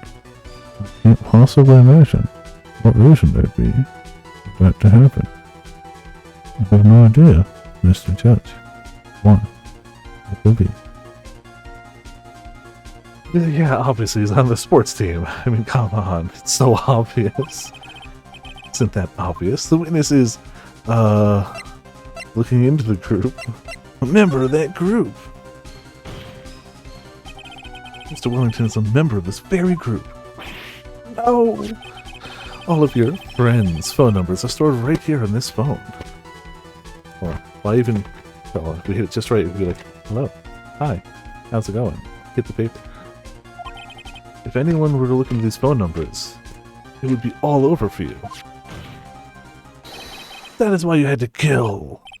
No, this is too much. It does make quite a bit of sense. Well, Mr. Wellington, would you care to explain? You now. The police officer. Your Honor. What is it, Mr. Payne? Your Honor, this is unjustified badgering of the witness. You said that exact same thing only a few seconds ago. Please, let's think about the content of that phone call. Beep. Hello. Oh, thank you. I've been searching for my phone. Is this yours? Oh, I'm glad you found. We can meet up back here to back.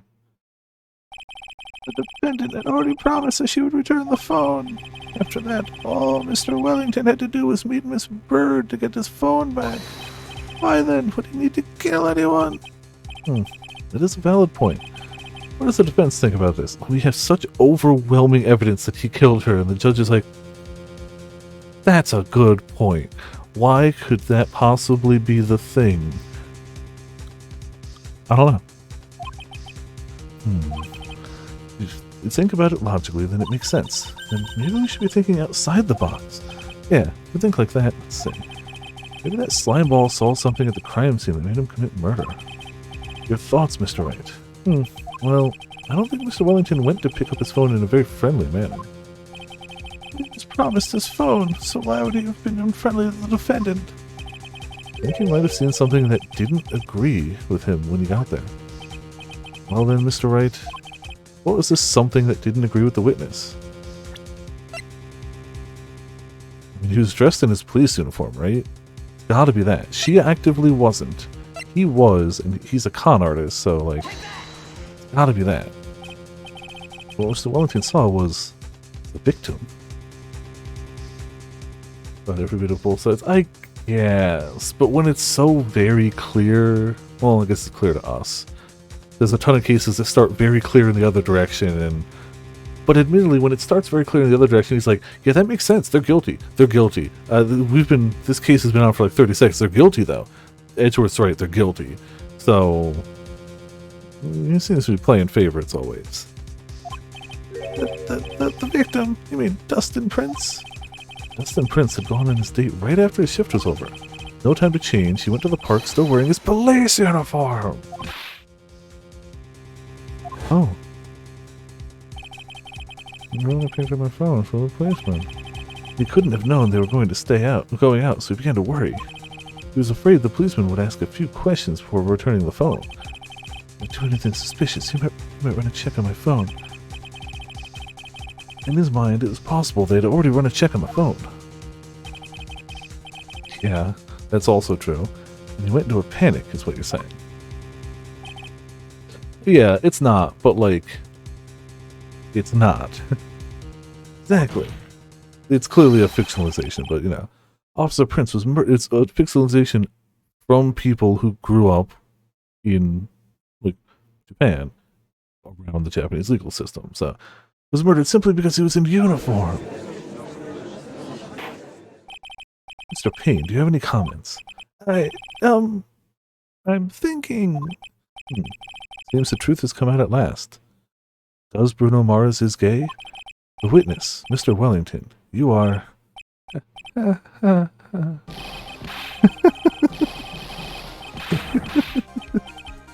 It's that really gets it. I'm impressed. Not bad for a person with a third-grade education. What's that supposed to mean?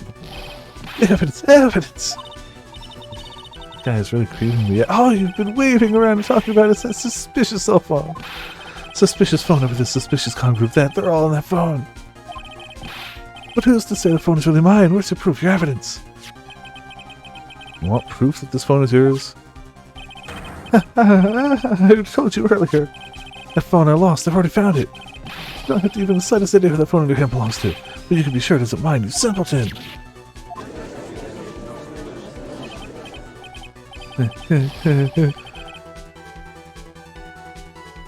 Feels good to see you squirm. We do seem to have a problem on our hands with this phone. Whose phone is it? Without knowing that, it's meaningless as evidence. Your Honor, you can literally see him freak out every time we mention the phone. Like, this is bad. I can't let him turn the tables on me like this. Especially not making all those faces. It's just this cell phone. It has to be something I've overlooked. It's got to be... maybe? I honestly don't think it's either of those. But also, it won't let me save other times, so we're going to save here. You're right, it's not evidence. This phone is the names and numbers of those in the con group in his memory. I can show them to you, Your Honor. I don't believe this. What are you talking about? What we are trying to determine is who that phone belongs to. Who cares about what phone numbers the store's on it? Besides, who knows? Maybe you went and added some of those numbers in yourself. The witness is quite right. I'm afraid I have to reject the defense's proposal. Jerk is back to his arrogant, annoying self again. This cell phone. There has to be something I've overlooked. It's got to be. Fingerprints on the phone? I got it. We should check for fingerprints. We covered this in the first game, Your Honor. Yes, Your Honor. Mr. Wellington must have left some prints on his phone. Nick, don't you remember? When you got that from Maggie, you wiped it off. What? You said there was sand all over it, so... oh... Wiped it. I wiped it. Pretty thoroughly, too. I love the transition between freak out and straight back to normal. Just... it's oh so much fun watching third-rate trash babble like morons amongst themselves. He's made a complete recovery. How many times do I have to say this? My phone is right here, you see? Oh, and incidentally, you can't check the number stored on the phone. It must have glitched because all the numbers just magically disappeared. Got to be joking. He erased all the numbers I was going to use as evidence. Mr. Wellington. What's this? By the tone of your voice, it sounds like you still have some fight left in you. Where did you finally find your cell phone?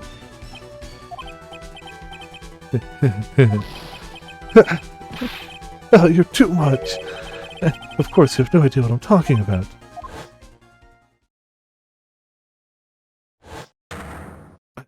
Oh my... He was about to say, oh my George. Looks like they hung up. Ah, good. Finally found it. Donk. So that's when.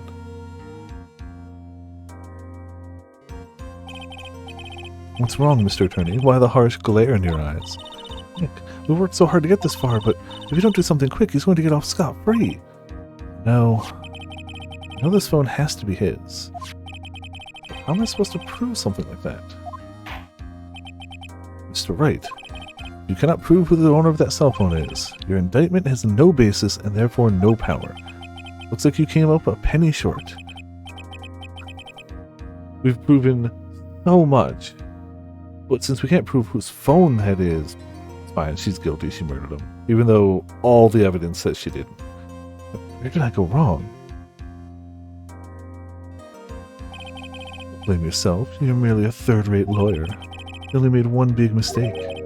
Who are you? What are you? That's something you haven't figured out for yourself yet. Who I am. The court hereby concludes the cross-examination. That will be all. I'll have to bid you gentlemen and ladies goodbye. I have a reservation at that ultra-fancy restaurant in the upper side of town. Thank you for your assistance. You've had a stressful day, so please, bon appetit. What am I supposed to do? Am I supposed to just let it go at that? We didn't see. Yeah. Please wait, Your Honor. How is Payne not sweated through this entire outfit yet? Alright, Nick. I think I may be able to prove it. Prove it? Prove what, Mr. Wright? Everything. Your Honor, the cross-examination has already ended. Besides, the defense is just going to badger the witness with more inane questions. We will not harass the witness. Is that clear, Mr. Wright? Yeah, it would be a real shame if we upset a murderer. It's just a real... The problem is he's bothered by our existence. Did you hear that? No harassment allowed, Mr. Attorney. Please, Your Honor. Very well. This is your last chance, Mr. Wright. You may present one piece of evidence to the court. I only get one shot at this. Yeah, only one shot at this. Crazy. You cannot prove everything. It's over. For your client and for you. You fully understand. Yeah, no pressure is what you're saying. Yes, sir. I'm sure you're well aware, Your Honor, but the cross-examination period has ended. Are you paying attention, Mr. Payne? I said that Mr. Wright could present only one more piece of evidence. Oh. Now then, Mr. Wright, this is your last chance. It all comes down to this. It's go time. Please present the one piece of evidence that will explain everything.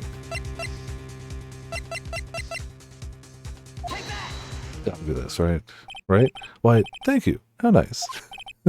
Here, please have one of mine. Oh, man. Judge's business card added to the court record. It's written in fancy script. The ink is strong and clear, but I still can't read it. Wait, what am I doing? This isn't the time to be exchanging business cards. Your Honor, there's something very important about that card, and that is the name on the card. No, Sora, we should definitely not do that. All you do is just make it so that we have to fast forward so much. This card is important because of what's on the back. You wrote your cell phone number on the back, but that's exactly it. Can you please call this number from your cell phone? Yeah, right now? But court is still in session. Okay, you'll see. Okay, you say so. Is the defense preparing something, Mr. Wright? We're going to call my cell phone now. And then the court will see everything for what it is. All the idiotic, stupid things to...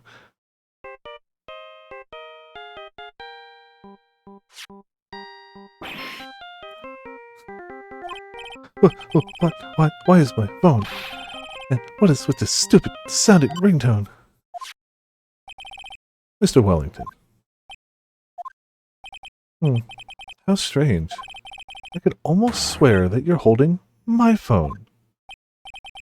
You're... No. It can't. By the way, before I forget, thank you very much for the lump on my head this morning. I don't think I need to explain any further, except to say, when you went to retrieve your cell phone, you mistakenly took the wrong one.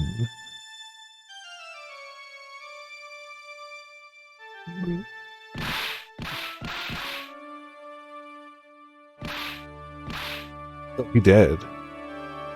Oh, he actually died. Oh, he actually died. The Dark Souls of lawyering. It can't be the Dark Souls of lawyering, because there's no dodge roll. That is what happened. You were knocked out by Mr. Wellington. He's a man who lives on his pride and self-image alone. In order to hide his involvement with the con artist group, he has become paranoid and has lost all ability to make rational judgments. And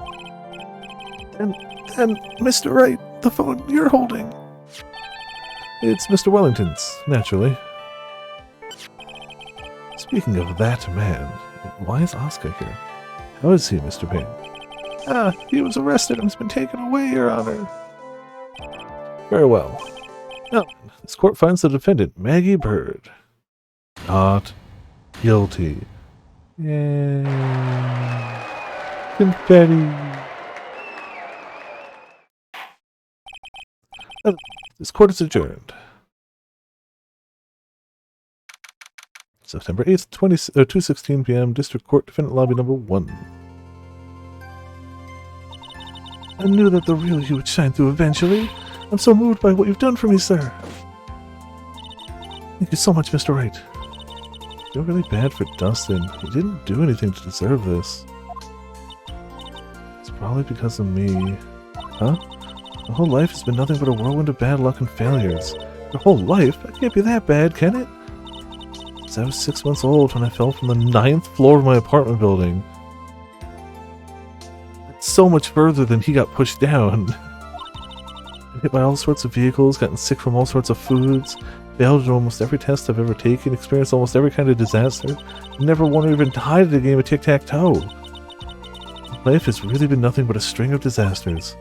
That is, really bad. Up until I went to college, I was known as the Goddess of Misfortune. And in the academy, everyone called me Lady Luckless. Lady Luckless? What's worse is that my misfortune always seems to latch onto those around me. What do you mean? When I see someone in trouble, I always try to help. Ah, that's right. We were talking about this earlier. It happened again recently, too, sir. It's an old lady pacing back and forth by the pedestrian crosswalk. I gave her my hand, and before I knew it, we were having dinner at my house. Oh. I'm sure that Dustin's gone because of me. It's not true. That glove didn't even have any sort of special meaning. It's just a present to say thanks for covering one of my night shifts. Oh, I see. Everything is all my fault. Dustin's deaf. Your head being all messed up. Well, I don't think my head is that messed up yet. I'm going to find a new life for myself, starting now. Next time we meet, I'm sure I'll have found a whole ocean's worth of good luck by then, sir. Yeah, after all, the Goddess of Misfortune is only a name.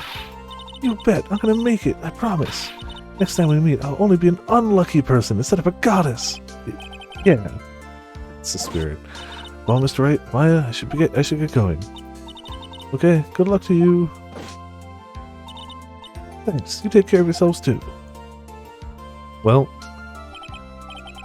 what a horrible day. I mean, I get that your luck is bad, but I'm pretty sure it is the fault of the person who killed him that he is dead. Just not in the dark. Think that might be the case. Got my memory back, but things are still a little fuzzy. You're okay, and that's what counts. You really had me worried. Come on, let's go back to the office. I'm afraid to ask, but here goes. So, this might sound bad, but, who were you? What? You said you got your memory back!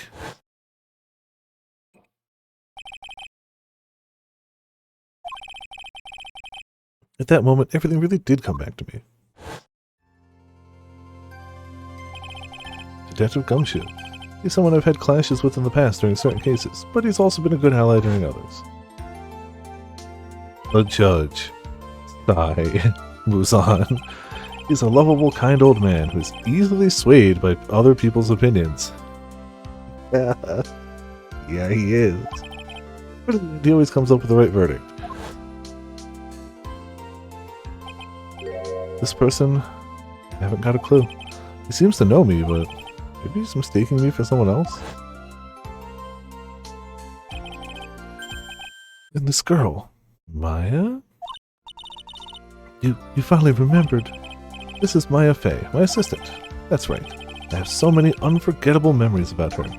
For example, Earth to Nick, what's wrong? Keep staring at me. Don't tell me you've missed me.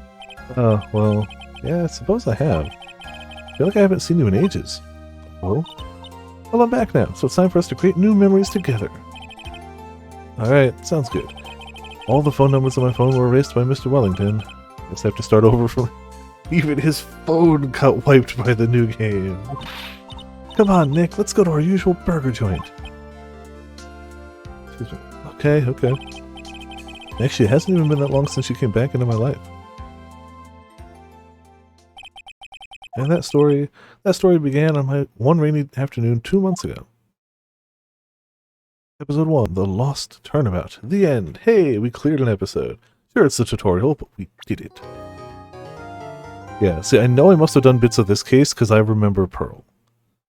But I either didn't finish this case, stopped when I finished this case, or stopped right afterwards. So, like, I don't remember the premise, but it'll probably come back to me as we go. Best girl. Burgers and donuts sound delicious. Also, just the most unhealthy restaurant out there, but, you know, still delicious. That was no accident.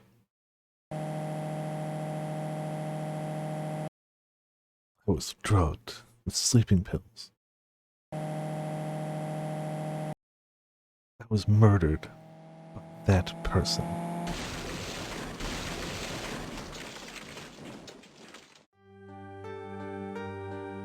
That looks bad. That's why I took my revenge. It's only fair, isn't it? You mean?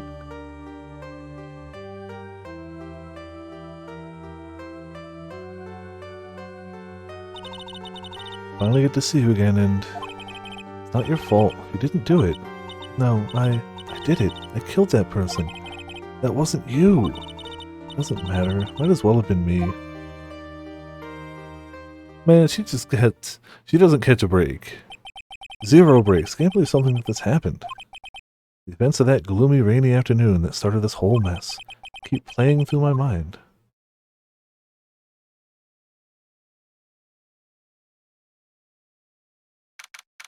June 16, 3:34 p.m. Wright and Co. Law Offices. That is a powerful sentence, Robin. What depressing rain. Do you understand how depressed that makes me? Do you?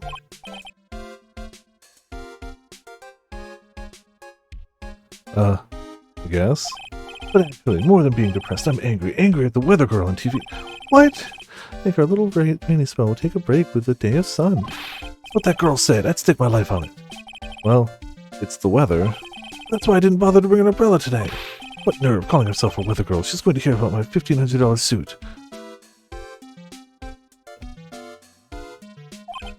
About your case? Unless you're planning on suing the weather girl... I'm sorry. I thought that before we got down to business, we could have some friendly chatter. My name is Dr. Turner Gray. I'm a surgeon. Remind me never to end up under his knife. I'm here today because this incident.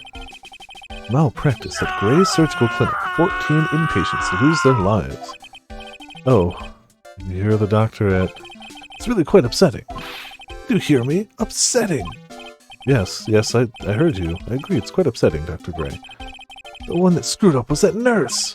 It was her that got the medications mixed up and killed those 14 patients. And yet, now listen good, and yet, that nurse had the nerve to go and die before admitting her wrongdoing. Oh, I hate him so much already.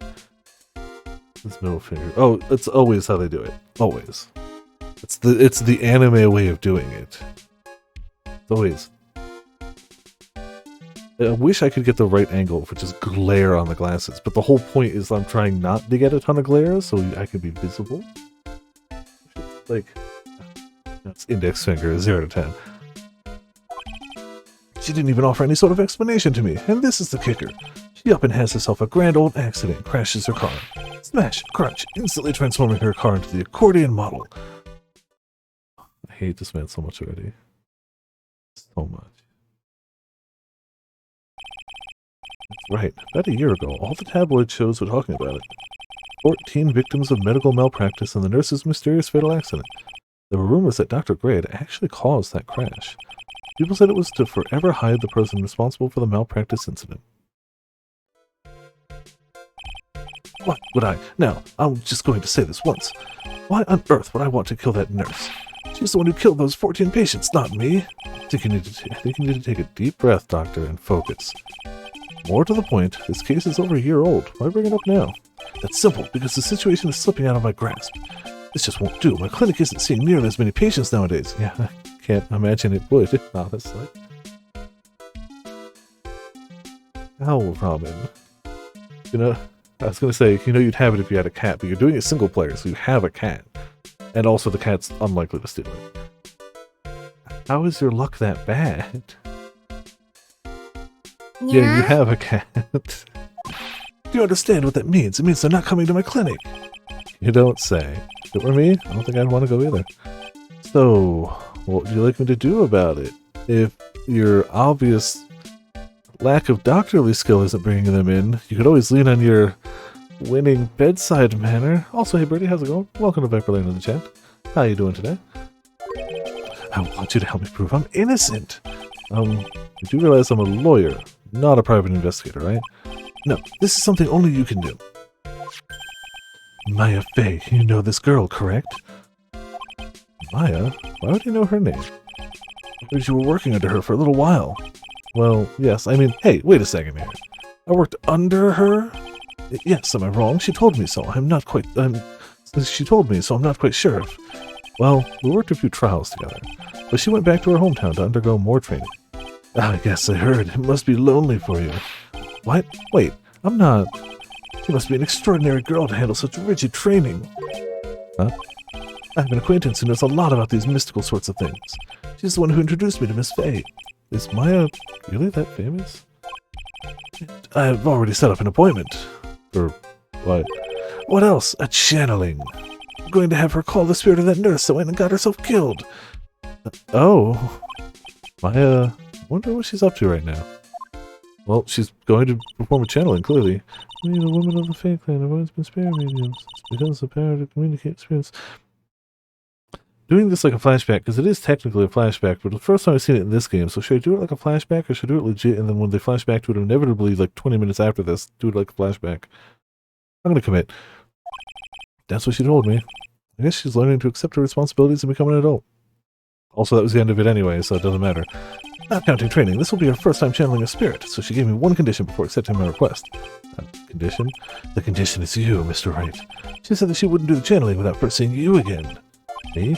And that's why I searched you out. There's no person in all of, like, anime history who's something like, who's a good person. Good people don't do that. Good people don't do that. Only villains do this. This here too, don't you? It's just... And so, that is how I ended up visiting Maya's hometown with the doctor. I would not let that man operate on me. June 19th, 1:25 p.m., Korean Village. So this is Korean Village, Maya's hometown. Why, hello there. What an odd little girl. Hey, wait up, Pearly! Someone else is coming this way. Nick! Maya, how are you? It's good to see you again. Ah, I didn't think you'd really show up. Not that big a deal. You made it sound like you were so far away. Well, maybe I exaggerated just a little. It's only 2 hours by train. If I had known you were this close, I'd have visited more. No, you're not allowed. I already decided, you know? Until I become an adult, I have to work hard and strong by myself. Oh, well. Anyway, congratulations. Glad to hear training is going well for you. Hey. It's good to see this tarnished badge again. What do you mean by tarnished? Well, look, this badge is like every other. Bound to lose its color and shine after years and years. But, you know, polishing it up once in a while wouldn't be a bad idea. Gotta start there. Real adults have no friends. Looks like you finally became a full-fledged medium, taking on your first job. Yeah, I didn't think it would be this soon. But this case, do you know the messy story behind it? Behold the power of the Maya Intelligence Network. Let's see, 14 people died because of malpractice on Dr. Gray's part, right? It should have been the Maya Intelligence Agency, so it'd be MIA, I don't know. Maya's intelligence is Mia. To pin the blame on the nurse, he killed her in what appeared to be a car accident. So what is this Maya Intelligence Network anyway? The tabloids. That's what I thought. Just pulling your leg, Nick. What really happened is just the exact opposite. I heard all about it from Dr. Gray. Come on, Nick. I wouldn't take a crazed killer as a client. That's too scary, even for me. Yeah, I guess so. So, this is your hometown, huh, Maya? Yep. Korean Village, but I've heard people call this place Medium Valley, too. Interesting. So everyone that lives here is a spirit medium? Pretty much. Most of my ancestors were too, I think. Only true, since the Fae ability to communicate with the dead is so strong. Actually, only the women in this village are mediums. So what do the men do? They usually work someplace outside the village. They leave. Oh yeah, I wanted to ask about that girl I saw earlier. Do you know her? Oh, you mean Pearly? Pearly? Pearl Faye. She's my cousin. Isn't she adorable? Just like yours truly. Cousin. Wait, that means... Is she also a... Yep, she's a medium too. Pearl is a real genius when it comes to channeling.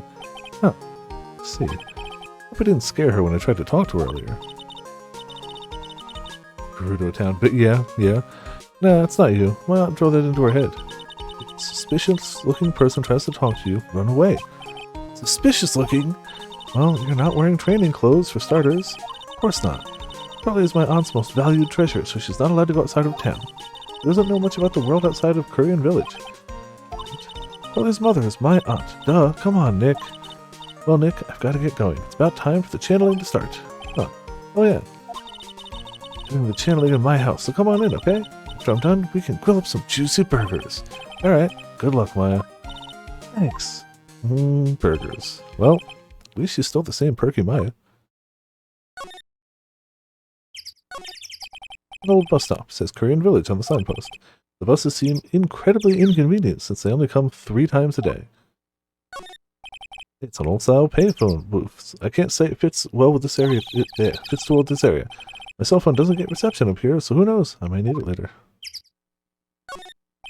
A giant rock that seems to be reaching for the sky. Its origins are written on a beat-up old sign. Looks like this giant rock is called the Korean Boulder. There's a really complex explanation right here, but long story short, it's a big stone for the spirits to live in, or something like that. Wow, good job. Rustic, thatched roof houses where the other villagers live line the street. They're nowhere near as large or as nice as the manor in front of me. It's kind of odd that I don't see any of the other villagers walking around, though. Other villagers. The biggest, most elegant of the buildings I can see from here. This is Fae Manor, the place Maya calls home. It's easy to be overwhelmed by its presence. Alright, well. Let's go. June 19th, Fae Manor Meditation Room. Oh, Mr. Wright, I'm so glad you showed. Some nice weather we're having today. Aren't you happy? No, not at all. That stupid weather girl made the wrong call again. It will rain cats and dogs today, she said with a straight face. I can't believe they allowed such misguided reports on the public airwaves. Looks like he's talking about the weather with this guy is just asking for punishment. But anyway, this is a splendid manor.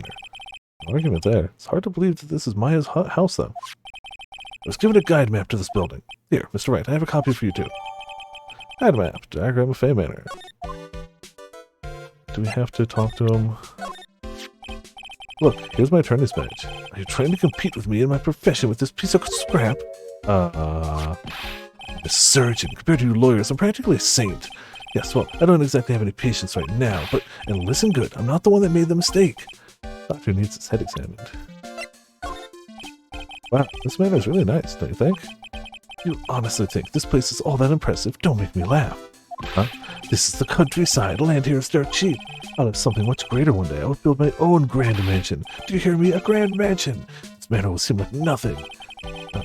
keep that shaking fist away from my face? Thanks. Healing chamber, meditation room, winding way, side room. Okay. Ah, partial. I was about to say, where do people sleep? But okay. I don't want to talk to them. Piece of cloth with a ton of finely written characters jammed in it. Probably esoteric knowledge. Only mediums would know. Let's see. Here's one in English. It says, 100 ways to save money. Being a medium sounds like a rough way of life. This door leads out to Winding Way. The weather outside looks really nice. The door that leads to the channeling chamber, the place where spirits and people meet. The iron on this door was tempered, making it very solid. It looks like there is a strong lock on this door to top it off. Someone with a lot of skill wrote these 4 Chinese characters with a brush. Oh, look! Here's the translation. Once in a lifetime. Its message is people should value their ghostly meetings as once-in-a-lifetime chances. Unless they have enough money to just, keep coming back and talking to the same people over and over again.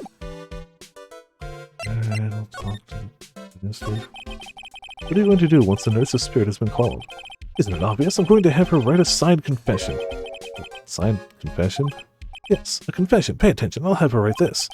1 year ago, on May 2nd, 14 patients died due to my negligence. And then, on May 24th, I fell asleep at the wheel and died in a car accident due to my further negligence. I'm sorry, and I apologize for being negligent.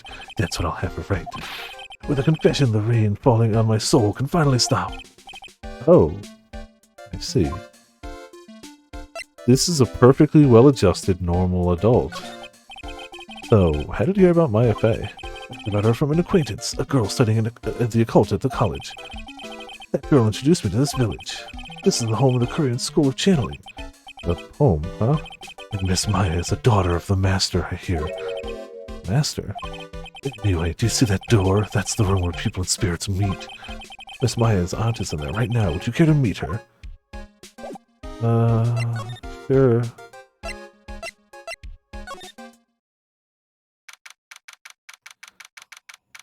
Imagine how long it takes to light all those candles every day. Let alone replace all those candles. Oh, nah, it's okay. That's why, even though it looks like wood from the, visuals, you just make sure that it's super fireproof material, and you just go around with a flamethrower. You just flamethrower 360 spin. They're all electric candles now. Okay. See, that makes so much more sense, but I like the flamethrower plan. You get all the other stuff out of the room. It'll only take a minute or two. You place a bunch of candles there, flamethrower in a 360 spin, put the stuff back, hide the flamethrower, candles are done. Wow, it's such a strange atmosphere in here. Flickering lights. I guess they're candles. Good sir, who might you be?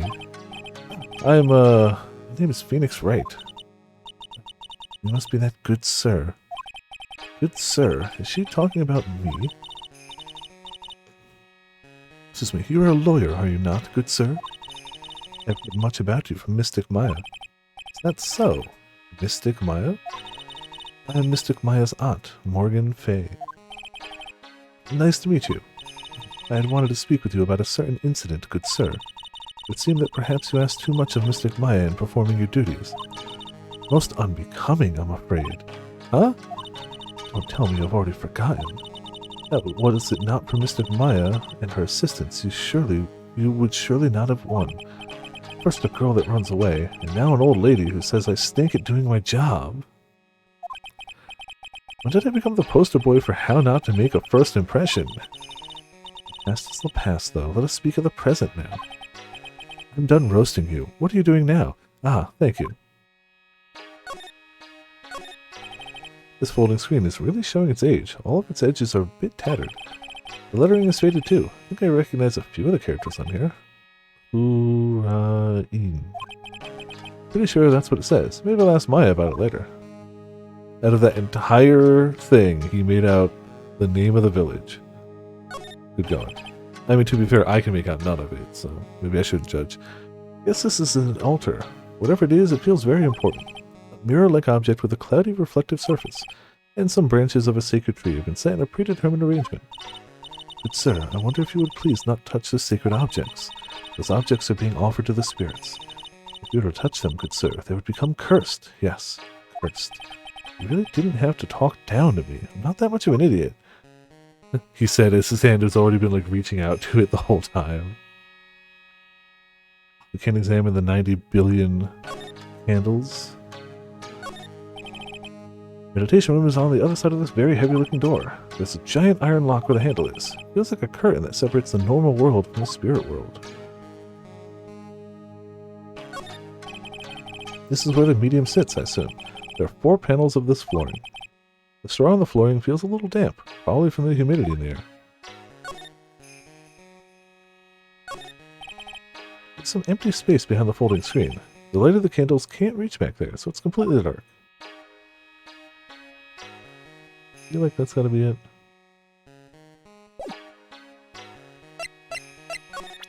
Ah! Good sir. We would like to begin the channeling at 3 o'clock. If you don't mind, good sir, would you mind allowing me to make preparations? Sure, go ahead. It's the Fae, alright? Just as odd as the rest. Okay, same one. That's just the, I have no interest in what you're showing me. So, why did you add Mystic to Maya's name? Isn't that a little strange? Good sir! Yes, how dare you be so rude and disrespectful towards Mystic Maya? I'm sorry. She must be addressed by her proper title, good sir. You must call her Mystic Maya. So about Mystic Maya, it is the blood. Excuse me? Blood? Mystic Maya carries the blood of the Master. In actuality, she is the only one remaining. Only one remaining? What's that supposed to mean? Mystic Maya is the last of the rightful heirs of the Korean channeling technique. Okay, then where do you stand? It's a little more complicated. Although a woman of the Fae clan, I am merely a member of a branch family. Branch family? What's that? It's as it sounds. For a member of the branch family, no matter her spiritual power, she can never become the master of the Korean school. So, how strong are you? It's a shame, however I will admit, I cannot even begin to compare the lowliness of my power to the master's. So that's how it is. It's channeling. So today's channeling will be her first. Yes, good sir. Because the spirit of a person who dies in a traffic accident is usually very strong, it is usually easier to call that person to our world. Traffic accident, indeed. Channeling will take place here in this channeling chamber, good sir. As you can see, I am in the process of preparing. So, this room is the channeling chamber, place where spirit medium speaks with those who have departed. I don't suppose you'd mind if we observed the session. Don't even think of such nonsense. Only the medium and the client may enter here. Oh! The secrets of the Korean techniques cannot be seen by just anybody. That never stopped Maya from doing it in front of me before. It's also for your safety, good sir, if something were to go wrong. That is why, while channeling is being performed, that heavy door is securely locked. Oh, that's what the lock is for. Yes. I wonder if you have yet to meet Pearl, good sir. Pearl? She is an adorable, angelic young girl. Oh, that odd. She is my daughter. Now then, what was it you were about to say? What a cute daughter you have! Your heart that knows not all of the evils of this world is a powerful thing, good sir. Please refrain from affiliating with her, I request. Well, it's not like I had the chance to anyway. I must insist and stress that you not let it occur. Okay, I get it. Don't talk to small child. Corrupting influence. Bye.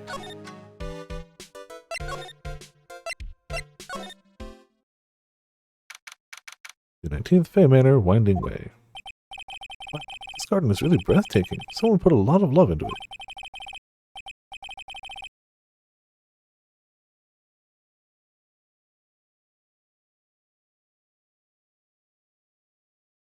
What's that over there? Is that an incinerator? I'm sure that'll have no bearing on the case whatsoever. No place that has ever had an incinerator has ever used it for nefarious deeds. In a Phoenix Wright case. Looks a little out of place at a garden like this. you know. Yeah, Crescent. We finished that last week. And now we're moving on to second game. Don't have any baseball players yet. Well, see, what you do is you plant the garden, you grow the crops, you burn the crops, use the ashes from that on the garden for fertilizer to grow better crops, so you can burn them again. It's a cycle. You never actually eat any crops. Excuse me.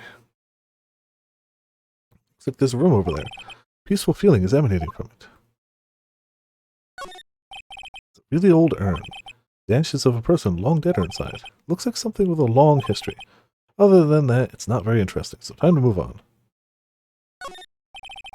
Splendid garden with a small lamp and traditional decorations. It's a bit small to walk around in, although that incinerator piques my curiosity.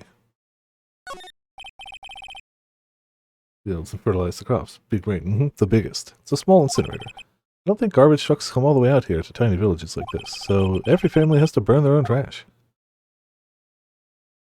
I mean, yeah, I guess that checks out. Here.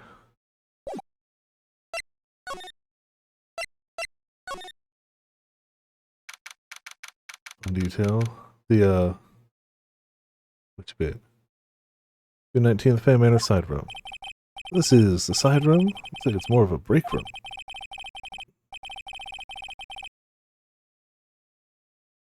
I'm trying to remember an incinerator.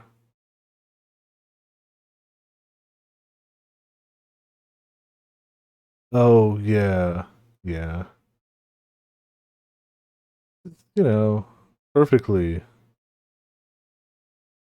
Yeah.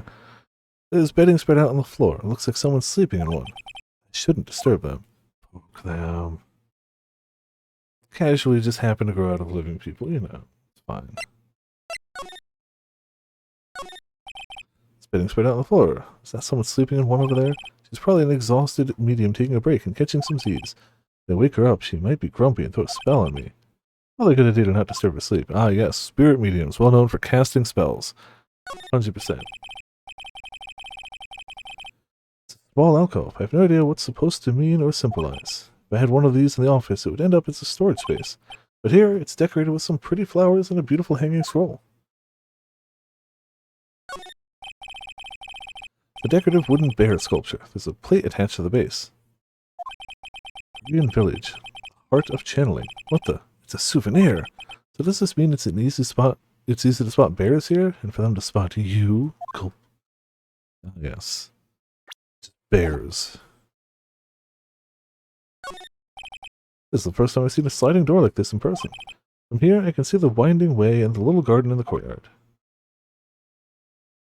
Alright, I think that's probably what we got here.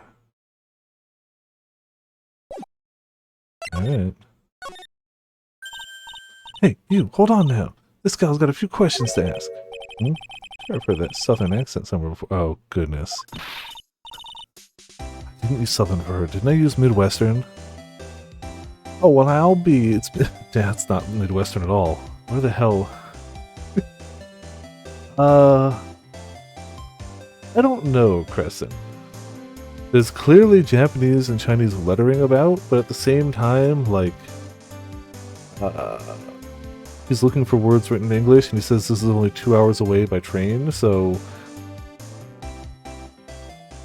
don't worry about it. Don't overthink it. It's fine. Well, I'll be. It's Mr. Phoenix Wright. How you been? Haven't seen you in, what, a year? You are, a lot of hair. I gotta, lot of hair, was it? Lot of who? Wait, you best not be making fun of my hair now. No, I wasn't making fun. It was complimenting on your fine hair. I dare say you're one heartless man, Mr. Wright. It's because of my testimony that your friend got out of being guilty. Looks like you already forgot that. Hold on. You were working with the prosecution at first as one of the witnesses. You came after us as if we were a piece of sirloin steak. Minor details. Stop being so uptight, letting little things get in the way. Man's heart, lot of heart. Don't you go forgetting it. Oh yeah, that's it. Listen here. I'm here to take some pictures today. Gonna get myself a real scoop. So you're still at it? Being a photographer, I mean? You betcha. The hardest working one out there, I reckon. Didn't I say I was gonna make a name for myself as a famous paranormal photographer? That's right. This ain't no time to be wasting time. The channeling's about to get started. That time already? Y'all should hurry up and get to the meditation room. What are you waiting around for? Come on. Thought we weren't allowed to go. A lot of heart, huh? Been judging her harshly because of that case. But I guess looking back, we had some good times too. Did we? Did we? June 19th, Bay Manor, meditation room. We will now begin the channeling. Mystic Maya, an honored guest, please proceed into the channeling chamber. With this, I can finally swat at those pesky flies once and for all. You hear me? They won't be able to say a single bad thing about me after this. You would love to hear them apologize, wouldn't you? Wouldn't you, Mr. Wright? Me? Oh, yeah. Sure would. Mystic Maya, do you have the channeling chamber key? Yep, right here. And it's most satisfactory. That key is one of a kind, so please take care of it well. It'll be fine, Aunt Morgan. I won't lose it, trust me. Okay, Dr. Gray, let's get started. Really, let's go!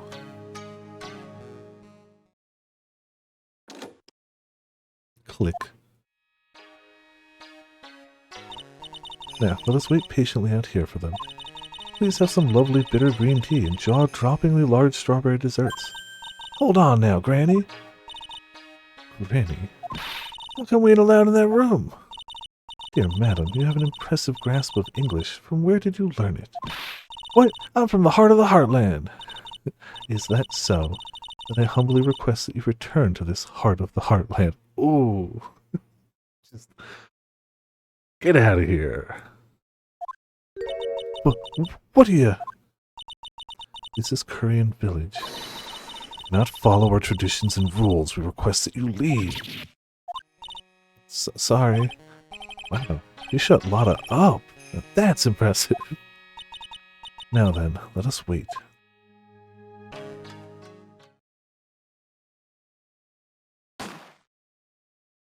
That's bad. Hey now, what was that just now? Came from inside the channeling chamber. I'm sure it was just fireworks to celebrate a successful channeling. And a second firework to further celebrate a successful channeling. Hey, that's a gunshot! Excuse me? I've heard that sound before. It's a gunshot. I bet my afro on it. Maya's in there. Well, Mr. Lawyer, what's the plan? What else? We're going to break in. But there's only one key and that kid's got it. We're going to have to break the door. Is that alright, Miss Faye? Well, yes, but there is one matter. That is, don't try to stop me. And send the repair bill to the Wright & Co. law offices later. Yeah, now that's what I call being a man. Slam, slam, slam, crash! Oh. Dr. Gray. I was murdered. Maya? That man murdered me. So I killed him. What? We're glad there's not going to be photographic evidence of this or anything. Lotta, at a time like this, times like this are perfect for snapping up shots. But anyway, what's going on here? This gal, is she Maya? Step away from there. Please leave this area to me. Go quickly and inform the police. But hurry, before there are more victims here. Hey, let's go, city boy. Leave this to the granny. June 19th, Korean village. My cell phone doesn't get reception way out here, so I ended up using the phone booth to call the police.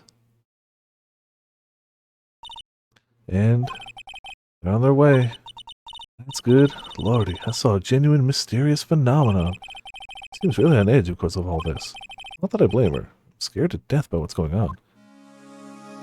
Well, alright, Lotta, I know just what to do. Hey, they'll be here soon, right? The police, I mean? I reckon you should be getting back to the crime scene now. Yeah, I guess so. Hey, mister? That gal, Maya, she wasn't the one that pulled the trigger, was she? Oh, yeah. Lana doesn't know that when Maya's channeling, her whole physical appearance changes. Then again, weren't there only 2 of them in there? Reckon she must have done it then. Lada, what do you know about Dr. Gray? Not much, but I did some digging. That's one gent with a bad reputation. Really? I hear he's good at surgery and stuff, but his personality stinks like wet sheep. Boy, does it. Sort of got the same impression myself. Really controlling. As soon as his nurse or patients don't do what he says, he starts a hollering. Must have been real tough to work for him. Yeah, I don't envy them that, but I guess nobody has to worry about that anymore. Honestly, I'd say call this a win-win. Call it a wash. Fine. 219th, Faye Manor. Meditation room. Mr. Wright. It's Faye.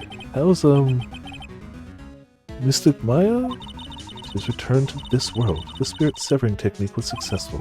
Let me see her, please! She's still unconscious. I humbly request that you wait outside for her recovery. Guess I just have to wait.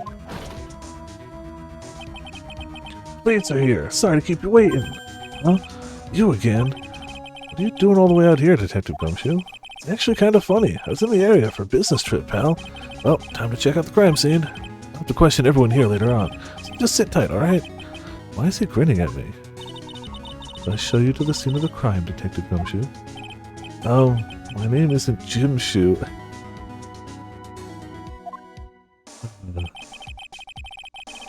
The 2 of them went to the channeling chamber. I guess all I can do for now is see what everyone else has to say. And blow my nose, slightly.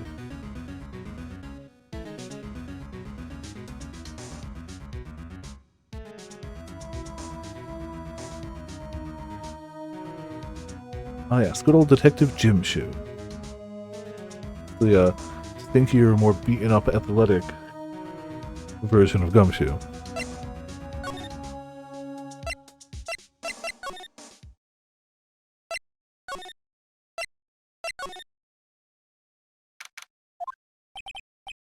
Pretty sure there was someone sleeping here earlier.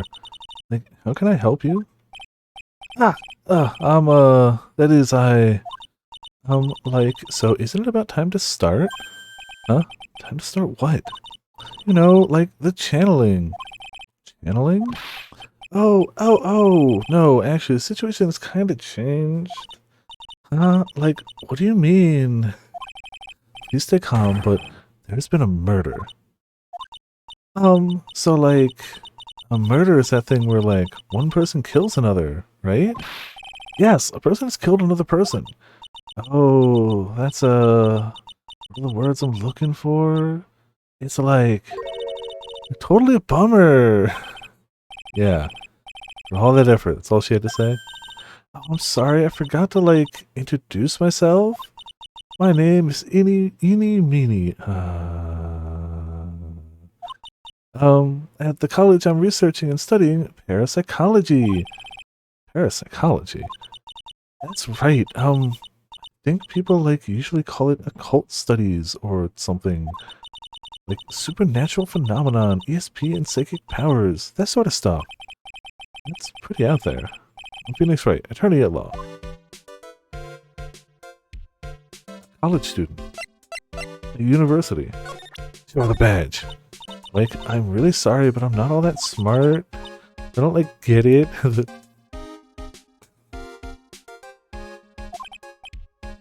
does it feel like she's just putting on an act? Okay, same for that. So what brings you here today? So, I was the one who told Dr. Gray about this place. He asked me, like, do you know of a good spirit medium? Dr. Gray did say something about being introduced to this place. Because, like, talking to dead people and, like, multiple personalities are my thing. Let's see, then, why are you taking a nap here? Like, I wasn't feeling good? Huh? I'm, like, allergic to sesame seeds.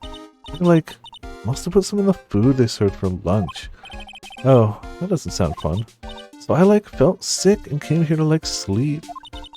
Totally feel like I wasted my time because I, like, slept a long time. So, you were sleeping here the entire time? Yeah, ever since lunch. You don't know anything about the murder that took place. Like, what? Oh, that. I, like, totally know nothing. So who was, like, you know, killed? The surgeon that requested the channeling, Dr. Gray. No reaction at all? You and Dr. Gray knew each other, right?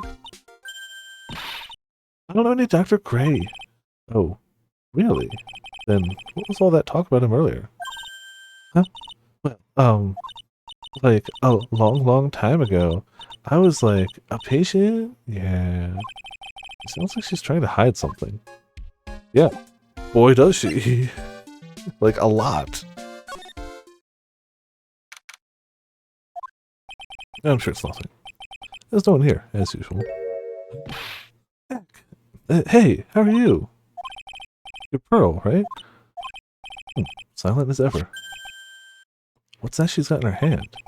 I've seen it somewhere before.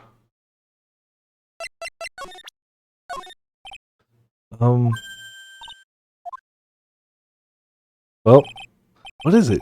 Is it my hair? Is it too spiky? Not spiky enough? What's he doing here? I doubt it. Yeah.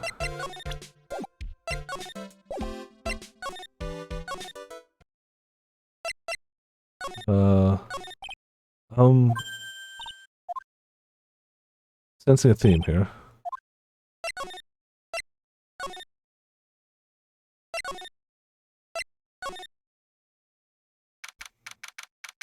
June 19th, Fan Manor, Channeling Chamber. Police are busily running here and there. And I don't see Maya anywhere. Hey, you! Don't touch anything! Look, I really need to ask you some questions. Don't look at me like I'm some sort of uncaring jerk. Tell you what, pal. I'll let you ask me a few questions, alright? Thank you. First of all, though.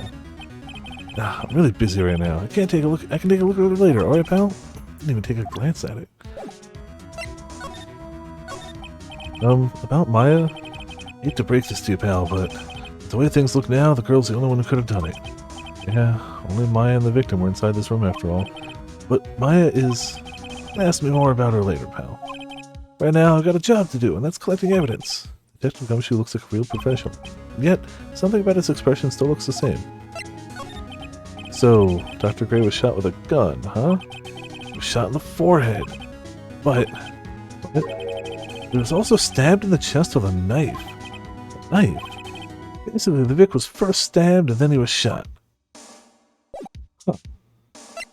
That's all you got? Okay. Good to know.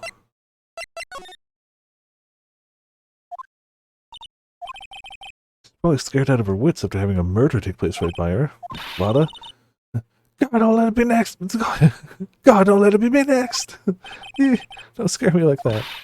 What do you mean? You're the one scaring me! If I weren't so tough, you'd have another dead body on your hands. Mine! Right. And it is. Did you see or notice anything that stuck out at you? Nah, well, maybe one thing. What is it? Turns out my poor stomach's not good at handling this kind of thing. Huh? What? Curses and ghosts and stuff coming back to get you. This is just too much, I say. What is too much? Even a cult photographer. That's some scary stuff, so I think I'm gonna try being a celebrity photographer now? Maybe after photos more within your reach from now on. More glamour, less gore. What's up? Oh yeah. What is it? Took some hot pictures earlier. Dead body, man. Huh? Remember? I took some pictures of the murder scene inside. She did, two even. Seance murders. I'm sure I should like the ring of that. It'll be a sensational story. Lotta. Sorry, but my journalistic sense is burning inside of me. Hate to cut a run, but I'm heading back in. Gotta beat those cops. Okay. Wasn't she just about to give up paranormal? Well, that's fine. Don't know who's scarier, Lotta or the spirits. Why does it feel like we've been through this before? Sure, it's fine. Sure, it is fine. And she definitely won't cause any problems to anyone at all. Excuse me. Oh, dear madam, you have such impeccable timing. Like, what's all the buzz? Alright, everyone, listen up. You too, pal. I'm gonna give you all a brief update. Right now, it looks like the investigation's not going to be done until real late. It's a terrible shame. I propose that everyone sleep here under the roof of the Fey Manor tonight. Ah yes, the murder house. What a mess. I can't believe how crazy this day turned out. Maya was arrested and taken away by the police. I don't see myself getting any sleep tonight. June 20th, 8 a.m., Fey Manor. Ugh. Morning. Guess I must have nodded off at some point. Oh, Maya's okay. I should hurry and get to the detention center ASAP. June 20th, 10:34 a.m., detention center, visitor's room. Nick! Maya, what am I gonna do? I never imagined it would turn out like this. Calm down, Maya. Take deep breaths. Come to think of it, the first time I met her, it all started right here in this detention center. I finally get to see you again, and not your fault. You didn't do it. No, I did it. I killed that person. That wasn't you. Doesn't matter. Might as well have been me. I was too weak, and I couldn't control the spirit's power, so I don't want to bring up the case quite yet, but you don't have to be nice to me. I understand. Well, first of all, sorry, Nick, but there's nothing really special about it. Oh. Do we have to defend her after that? Yeah, I'm kidding. So, you're the master of something of the Korean school of channeling? Actually, my mother is for now. But since that title has passed from mother to daughter, I guess I will be someday. But many people think that channeling isn't real, that it's all just an act. You believe in us, don't you? Yeah, I guess I've seen it with my own eyes. Maya's channeling a spirit. Not only her voice, but her whole physical appearance changes. It's a supernatural phenomenon that occurs every time.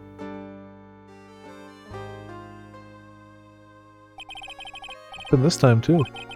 Dr. Gray said that he wanted to call the nurse, so... Maya's body must have taken on that nurse's appearance. What exactly happened in the channeling chamber? I went into that room with Dr. Gray, locked the door, sat down across from him. Okay. We closed our eyes and I began the channeling. This was sounding kind of creepy, like the beginning of a scary story. First of all, no it's not. Second of all, he ends up dead and you know that, so like... Why is this the creepy bit and not the shooting? That's the last thing I remember. What? If the spirit comes into my body, I lose myself, my consciousness. Then you don't remember a single thing? I came to, I was being held in my aunt's arms. There was blood all over my clothes.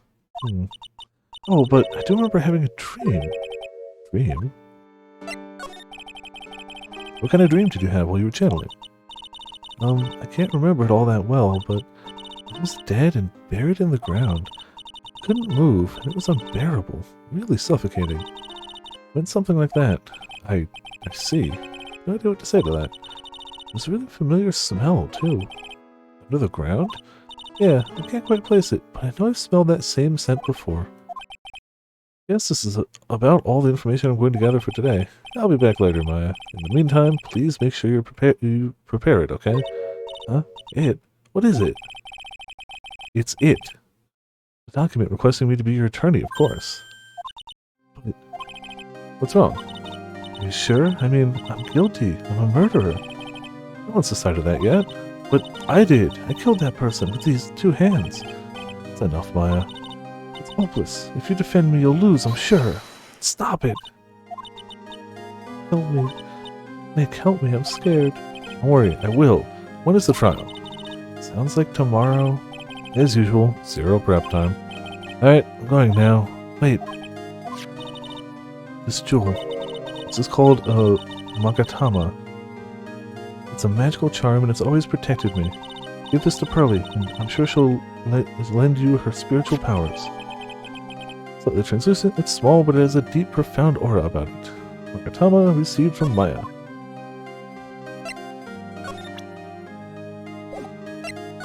General talking, alright. Time to go back to the office, where there's nobody.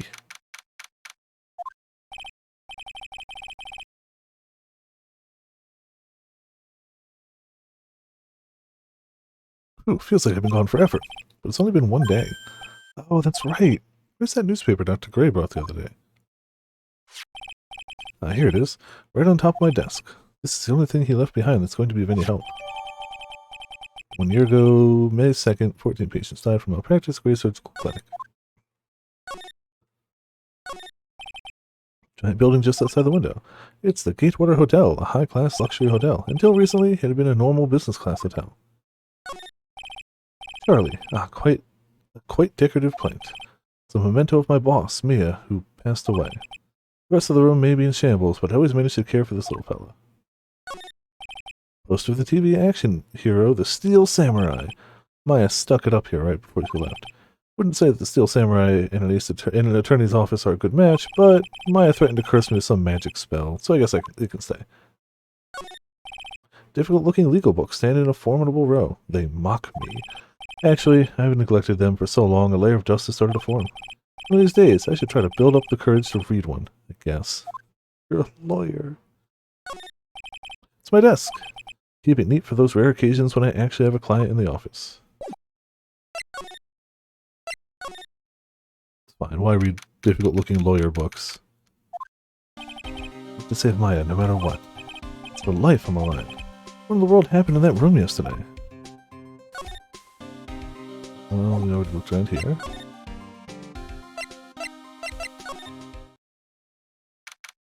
June 20th, Fay Manor Meditation Room.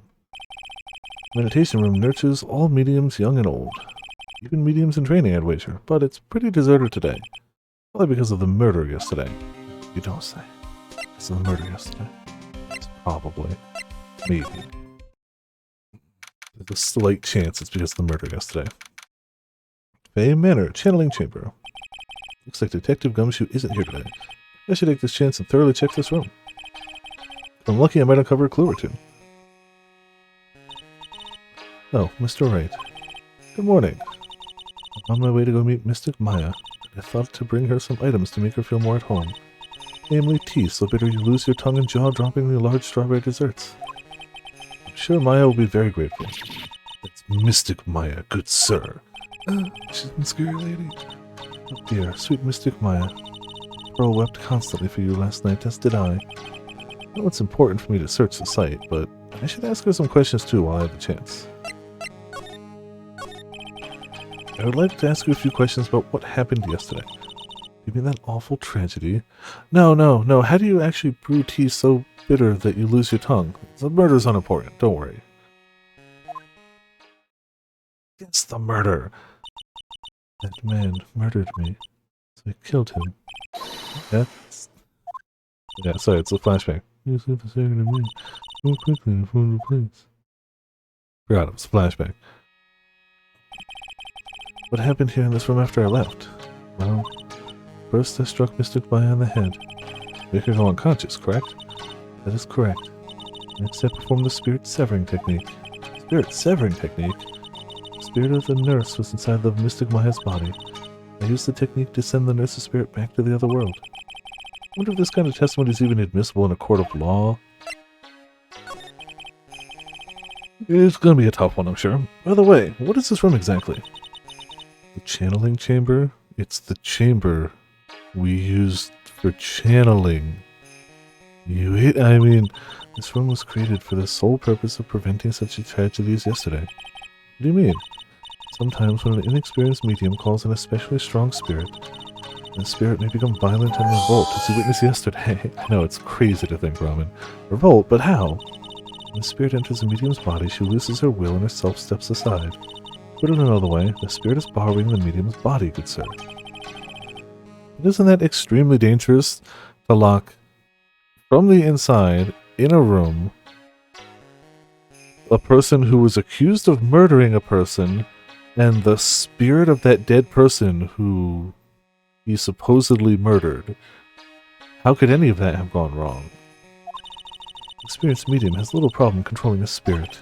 But Maya, I mean, Mystic Maya, that was her first channeling, and you decided this was the right thing? That's why I insisted on locking the door. However, I never thought that would be calling danger upon the client himself. I'm grateful that one of our heirlooms was not damaged in this horrible incident. That would be That folding screen there, it is the Korean sacred writings. Along with the Korean sacred urn, they are this valley's most treasured possessions. I never found out that something had happened to either one. Oh, the humanity. Odd for her to be worrying about the folding screen at a time like this. Guess this isn't just some dilapidated old screen after all. So, how's Pearl today? Mr. Wright. Yes, in this world, Pearl is my most treasured possession.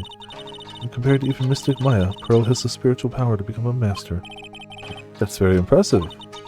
Till now, the women of this branch family have thought themselves to be inferior. But Pearl is different. The spiritual strength is so great it's even greater than some of the main family. Yes, Pearl is a channeling prodigy and the pride of the branch family. Wow. Really fired up now. In any case, our world is so different from yours. Perhaps it is best for you to be quiet. You to quit, good sir.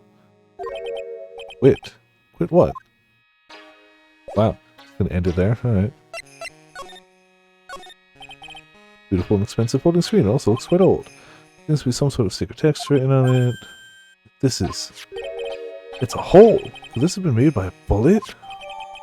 Folding screen added to the court record. Well then, I do believe it is time for me to take my leave. Alright, please tell Maya I said hi. What was that? I mean Mystic Maya. I will tell her. Yeah, just friendliness all around, emanating from everything around here. Altar, feels important, mirror.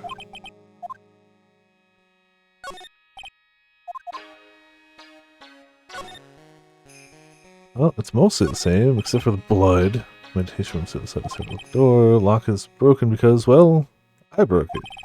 Doesn't seem possible, but I managed to break it pretty easily. When we want to do something bad enough, people can do the most amazing things. This is where the medium sits, I assume. There are 4 panels of this flooring. The straw on the floor feels a little damp, probably from the humidity in the air. No matter what I do, my eyes keep getting drawn to the pool of blood in the center here. Yeah, kinda hard to miss that one. Midgen hard to, like, look at the other bits of the mat.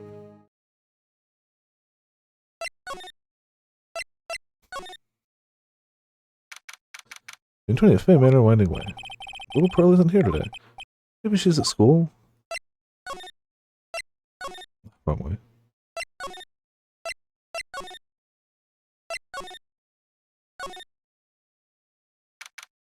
In 20th Fair Manor side room. Oh, hey, like, you're that guy from yesterday? The, dentist guy. No, I'm a lawyer. That's right, Mr. Smith, Esquire? That's right? Wait, I mean, you're wrong. My name is Wright. Smith, right. Well, I got like 3 letters at least. I don't think she gets the point. Anyway, why are you here? So like, study this thing called parapsychology at this college and, you told me about that yesterday. The sesame allergy too? What I'd really like to know is why you're still here today. Oh, so like, that's what you meant. Like, you should have been more, like, clear about it. Sorry, my bad. No, it's okay. Like, really? That's it? Why did you stop mid-sentence? So, like, what was I talking about again? Like, I feel like my instincts are so split between just Valley Girl and Stoner. Like, I'm leaning Valley Girl, but I feel like I could absolutely just go full Stoner voice and it would work perfect as well. A lot of ever wanted another genuine mysterious phenomenon. It's right here. I feel like the writing leads it more towards Valley Girl, though. Alright, I'm gonna try this one more time. Dude, take a look at this. Hey, it's like one of those little badges people in Congress all wear. No, I'm a lawyer. Lawyer.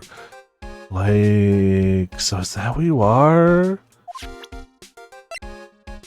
I'm really sorry, but okay. I assume she would know, yep. Kinda assumed for the map too, but yeah, okay. Well, time for more talking. Valley Girl, yeah. So, why are you still here today? Like, there's so much for me to, like, study here. Like, what? Like, the medium's training, or like, how they inherit their spiritual powers. Suppose this village is a real thing after all. So like, I asked if I could stay here for like a little longer. She that seems like the carefree type, at least on the surface. Have you heard about the murder? It's like totally scary, she says with a silly smile plastered on her face. So, do you know anything about it that might help? Somehow, I don't think she has a grip on reality, let alone what's going on here. About the victim, Dr. Gray. I don't know who you're talking about. Like, wait, I think you asked about him, like, yesterday too. That's right, her reaction yesterday when I asked was... Dr. Gray knew each other, right? Dr. Gray. Oh, really? Then what's all they talk about him, really?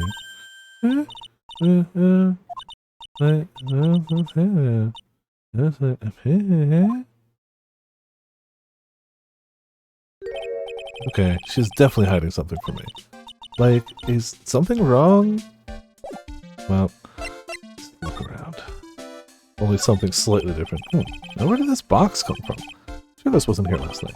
It's like a box for storing clothes, but it's pretty big for just clothes. It's mostly empty, but a few folded pieces of channeling costumes sit at the bottom.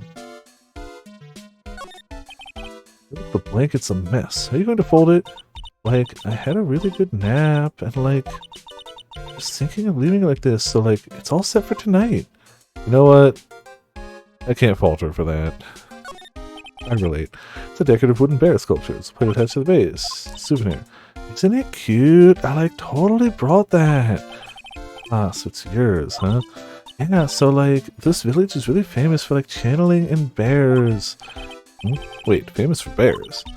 But it's like, okay. If you ever like see a bear, you just play dead and they like leave you alone. Is that right? Because like fighting back is totally of no use. You should actually try to fight one. Don't fight a bear. Don't fight a bear. It's a bad decision. You won't win. I mean, unless you're a Yakuza protagonist, then, you know, fight a bear. Fight several. Barehanded. Hey, you surprised me. Yeah, no. But, like, still also don't fight one. And how are you today? I'm lucky enough to be in an area where bears are not something I'm ever feasibly going to see. Maybe she isn't open to friendly chatting. Huh? She's still holding something in her hand. Looks like the same thing she had yesterday. What, this? Oh yeah, Maya said to give this to you. Oh. Ah! I'm in trouble now! Morgan sees us like this. I'll be the next one they're channeling. That's Mystic Maya's. Huh? She actually spoke. Who are you? I'm Phoenix Wright. I work with Maya. You work with Mystic Maya? You're Mr. Nick, right? Excuse me? I know who she picked Nick up from. I know who you are. You're Mystic Maya's special someone. Oh my goodness. What? So then, of course, you're going to help Mystic Maya, aren't you? That's what you're going to do, right? Well, yeah, I will. Oh wow, it's like a beautiful fairy tale.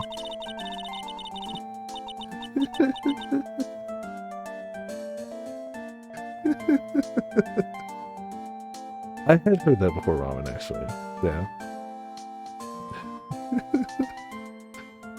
With that earnest look shining brightly in your eyes, it must be true love. What? Why am I being boiled into a bright red lobster by this little kid? I'm so jealous of Mystic Maya. What a wonderful relationship. Wait, I mean, we aren't. Things aren't like... I can tell you're a good person. Hey, Mr. Nick. I may be small, but I'm going to help you in any way I can. Hell yeah. First of all, look at this. I'm sure it's helpful to you in some way, but I'm still in training, so I don't know anything about it. I'm really deeply sorry. No, it's okay. I shouldn't have shown you something so trivial anyway. I'm very sorry. This feels so weird talking to a kid like this.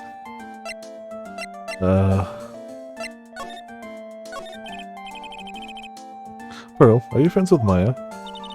I'm very grateful to be friends with her. She's so great. I want to be like Mystic Maya when I grow up. I really look up to her.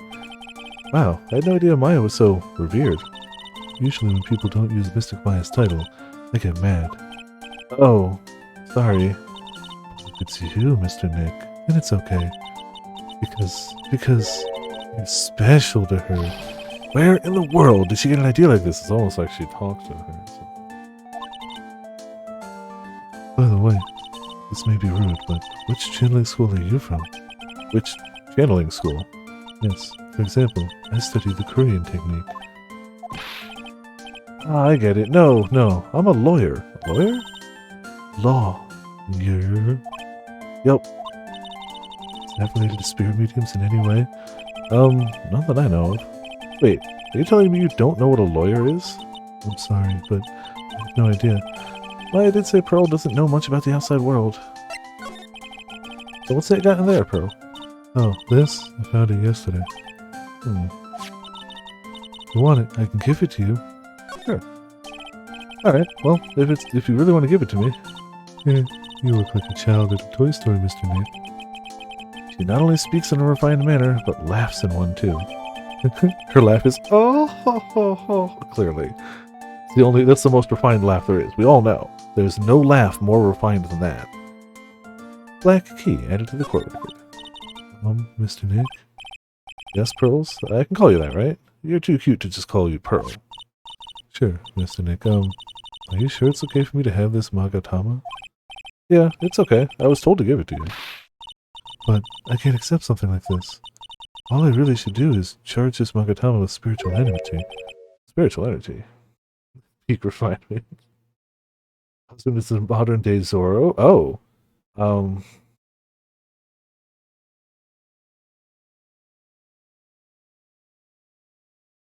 All you're going to say. Having only in the most passing way encountered Zoro in my life, all I can think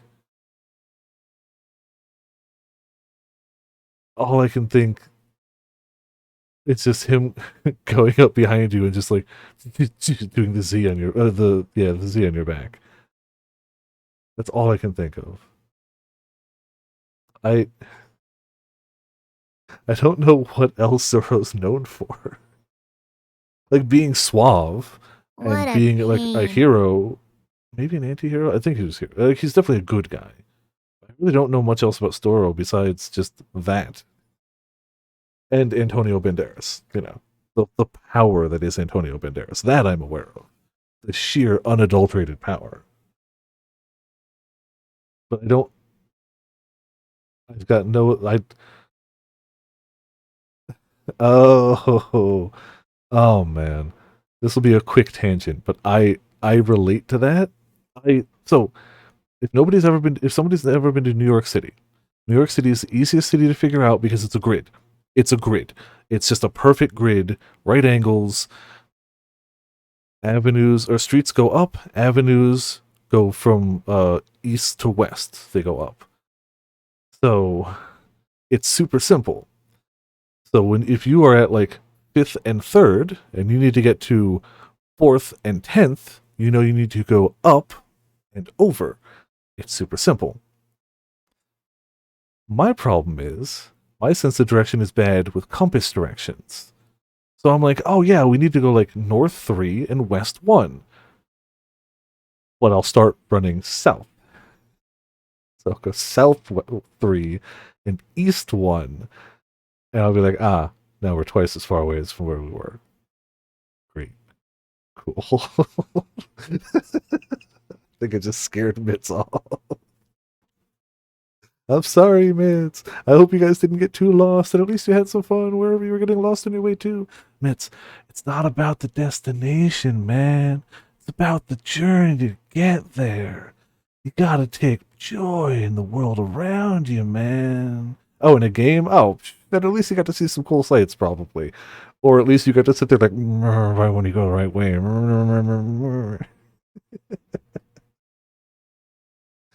Yeah, games have maps and stuff. I mean, admittedly, I'm the type who has to open the map every like 10 seconds, but it's still going to get me in the right direction. I didn't know Zoro was known for having a bad sense of direction. Will lead him in the right direction. Oh, what were you playing? Get lost Thursday? Oh no. I was like, what am I playing Thursday that I'm gonna get lost in? I'm hoping to go to the city on Saturday.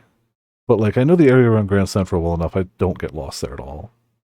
Like I know a handful of blocks in a direction from Grand Central. That's where I spend most of my New York time.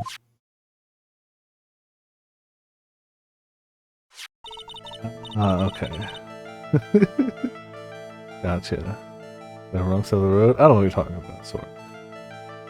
I'm an expert driver in any game I've ever played, and in real life, obviously. That goes without saying. I drive all the time, everywhere, in the car that I have. I mean, Mitch, sometimes you just you gotta flip on that top energy and just take control. Be like, this is the direction. Obviously, that's what you gotta do. Please take this. I'm sure it will be helpful. What do you mean? When you see people's secrets. See people's secrets? Yes. If it's alright with you, I'd like to accompany you for a little while. I can explain the Magatama's power to you when we meet someone hiding a secret. I'm sure there's nobody around here hiding secrets. Yeah. Ramen, you know that relatively speaking, that was fast. All things considered, that was a quick tangent. You can quote it all you want, but like, real talk, that was a quick tangent and you know it. 100%. June 20th, Bay Manor Side Room. Hello again. We seem to be seeing a lot of each other today. Yeah, see, exactly. Oh, Potts gets the stopwatch out because I've gone like 15-20 minutes. Like anytime we start discussing food, it's just like, that's it. It's block off the rest of the stream. It's done. Aw. Aw, she's like totally cute. Is she like your daughter?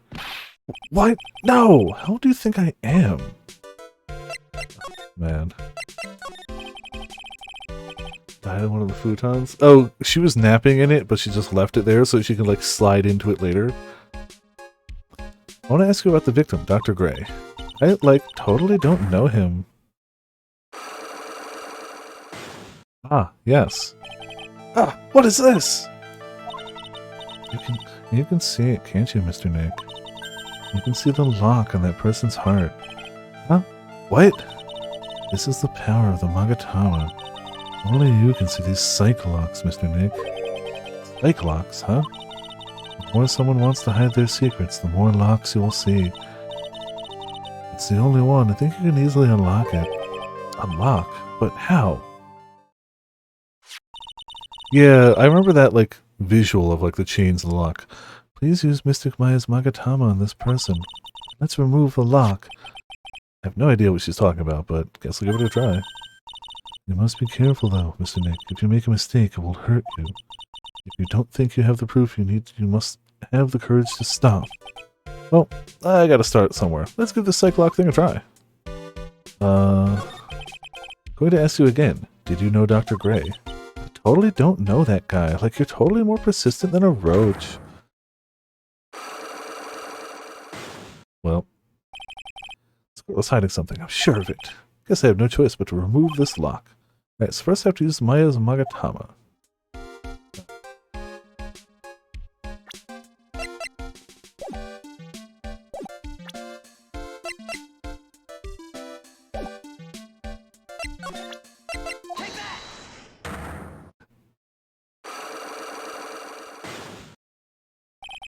The victim. Eeny meeny, I believe you do know who Dr. Gray is. I told you, like, how many times do I, like, have to repeat, like, myself? Like? If you're, like, so totally sure, like, then where's, like, your proof? Well, it may be possible that you never actually met Dr. Gray in person. I do believe you might have at least indirectly known of him. Like, what do you mean, like, indirectly? I should try to show that the possibility existed for now. So something that shows a possible connection between Amy and Dr. Gray.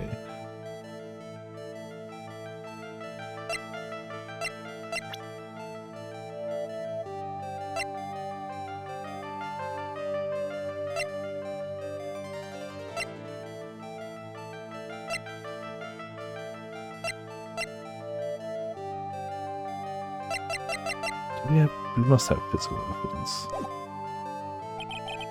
We have evidence. I might, hold on, I couldn't check them from there. A year ago, May 2nd, 14 patients died. We know that he said he learned about this place from a college student, but we don't have a piece of paper that says that.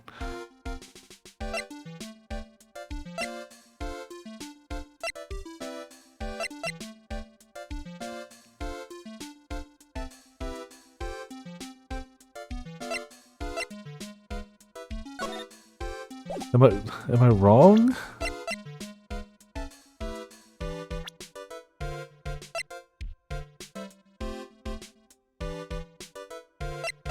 I'm sure I'm missing an obvious thing, but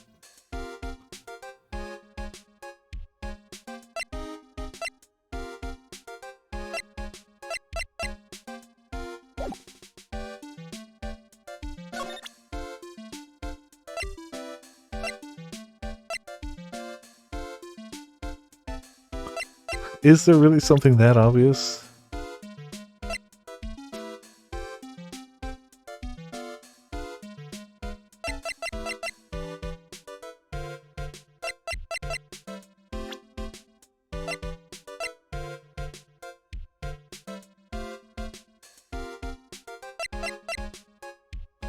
Oh, it's absolutely going to get worse.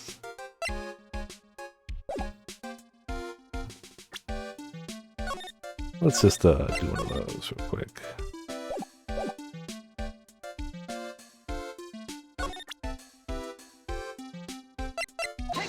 Never underestimate my powers, Ramen. Never underestimate them.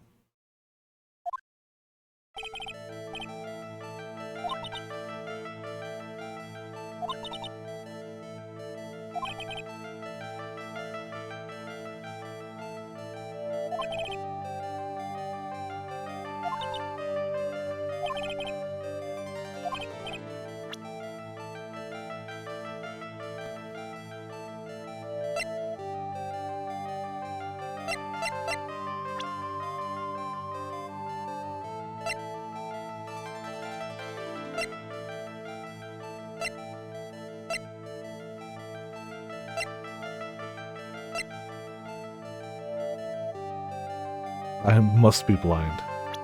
I must be blind. Process of elimination. Not the attorney's badge. Not the guide map. Not the Magatama. Not the folding screen. Not the black key. So I keep coming back to the newspaper clipping.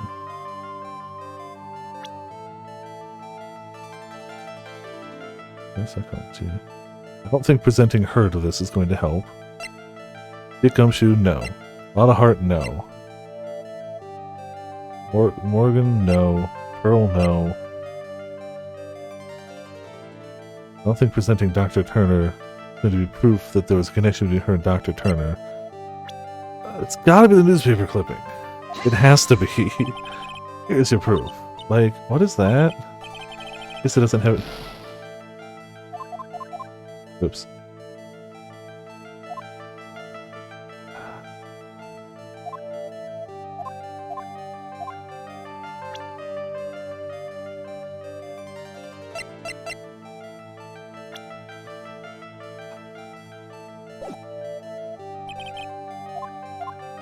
Looking around more.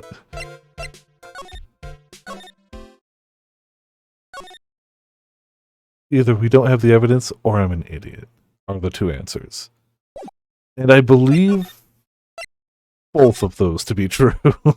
So I'm going to keep looking around. Hey, it's you, pal. So you're going to be her lawyer, I bet. Yes. I really feel bad for you, pal. Just this once, I wish I could be on your side. Detective Gumshoe. Yeah, but I shouldn't be saying that kind of stuff to you. Hey, you're a cute kid. Yeah, I'm not scary. Honest. Wow, I never knew Gumshoe liked kids. Hey, I know. I'll show you something cool. How's this? It's a real genuine pit. Oh my god, Gumshoe, no. Detective Gumshoe, what are you doing showing her something that dangerous? Oh, sorry, pal.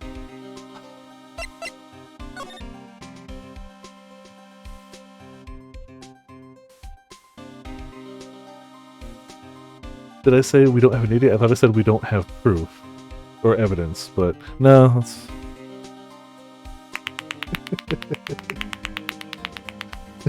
You know what? Fine. I can edit it another time. I'll remember when it comes back up, but if I click off now, it's just going to shrink this down.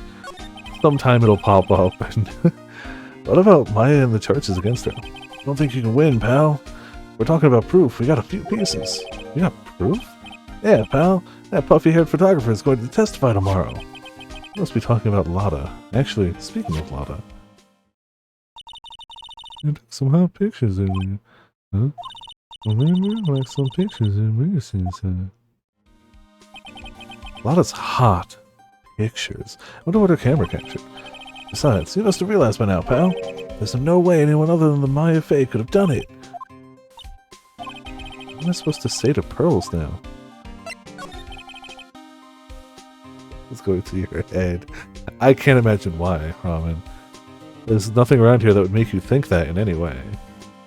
Dr. Gray. I mean, it's obviously dick gum shit. I mean, it's rude to say, but you know. Victim wasn't super famous, but people still know who he was. His face was all over those tabloid shows last year. Yeah, I know. I was looking through some newspapers from last year and... Huh? I'd sworn I had. I cut an article out, but I guess I must have lost it. Searching through his pockets, and boy, are those big. I mean, what's the point of wearing a giant jacket if you don't have giant pockets? Huh, looked really interesting, too. Hey, do you have a copy, pal? Copy of that article? I think Dr. Gray might have brought a copy to the office when we came by. Well, Maya's trial tomorrow. Got 2 pieces of news for you, pal. Ooh, yeah, bad news and even worse news. So which you want to hear first? I don't really care. Doesn't change the fact that I'm not going to like it. Alright, pal, well, prosecutor for the trial is Prosecutor Von Karma. What? Von Karma? Manfred von Karma. He was an awe-inspiring veteran prosecutor. Never lost a case in the 40 years of his career, and he raised a fearsome discipline. The horrible aftertaste of the evil he force-fed me is something I'll never forget. That phrasing? Phrasing. Phrasing, Phoenix? Phoenix? Wait a sec. But didn't Von Karma stand trial in? That's where the other piece of bad news comes in. Von Karma you're facing tomorrow is actually his successor. Phrasing? Thank you. Successor? So, who is the successor to Von Karma? Literally, pal, it's Prosecutor Von Karma's kid. His kid became a prosecutor real young, like 13, and hasn't lost a trial since. That's what they call a prodigy, pal. Kid, huh? Wait a sec. 13? The kid became a prosecutor at the age of 13? I mean, a prodigy like that. I would have heard something about... No. The kid was born and raised in Germany, pal. It's got a lot of stuff, and it's a great place to develop a person's talents. Germany, huh? That's probably why I've never heard of this person. Still, all it takes is someone mentioning the name Von Karma. You get terrible flashbacks to that case. Would you say that you get whiplash?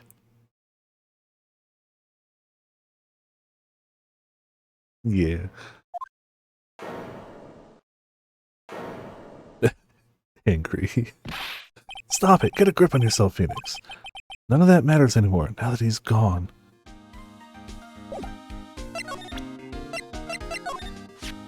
Dr. Gray brought this over to my office the other day and...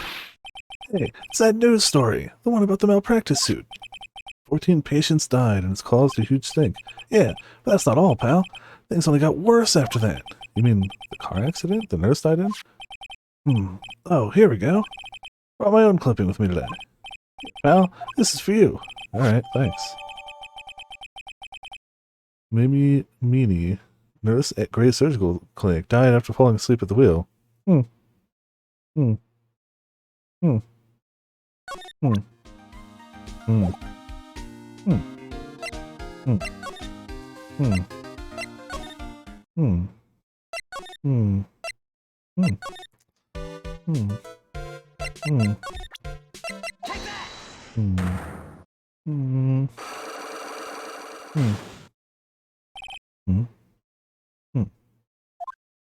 You don't say.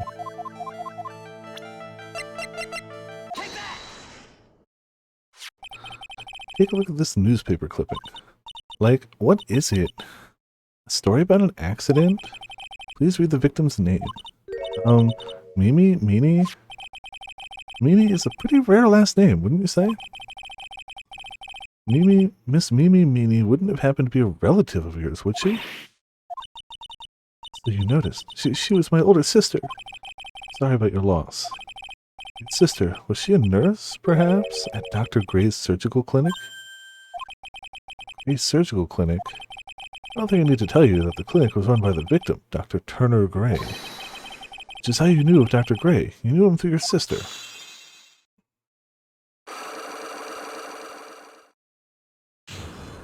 Unlock successful! Yeah.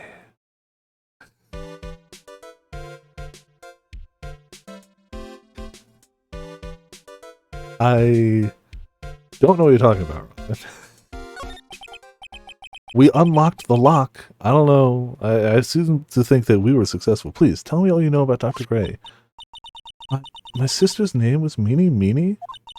She was, like, a nurse at Dr. Gray's clinic? That's what I thought. I heard that, like, Dr. Gray was really tough on people. Like, a total slave driver? My sis was, like, always coming home totally wiped out because she was overworked. Wiped out? So is that why she fell asleep at the wheel? That guy, like, drove my sis so hard, so, like, that's why the accident happened? Over 14 patients died from malpractice. Yeah, like, I think that was the doctor's fault, too? My sis was pushed by, like, everyone's expectations and, like, her duties and stuff. And that pushed her to death? Oh, I'm sorry. So, like, are we done? I've, like, already told my story to, like, everyone. You understand now, Mr. Nick? This is how a psych lock works. Well, I don't plan to pry into people's hearts unless I absolutely need to. The lock this time was pretty easy, but you might meet people who aren't willing to give in later on. If you don't have enough proof, be careful and know when to stop trying. I promise I will definitely do that. For sure.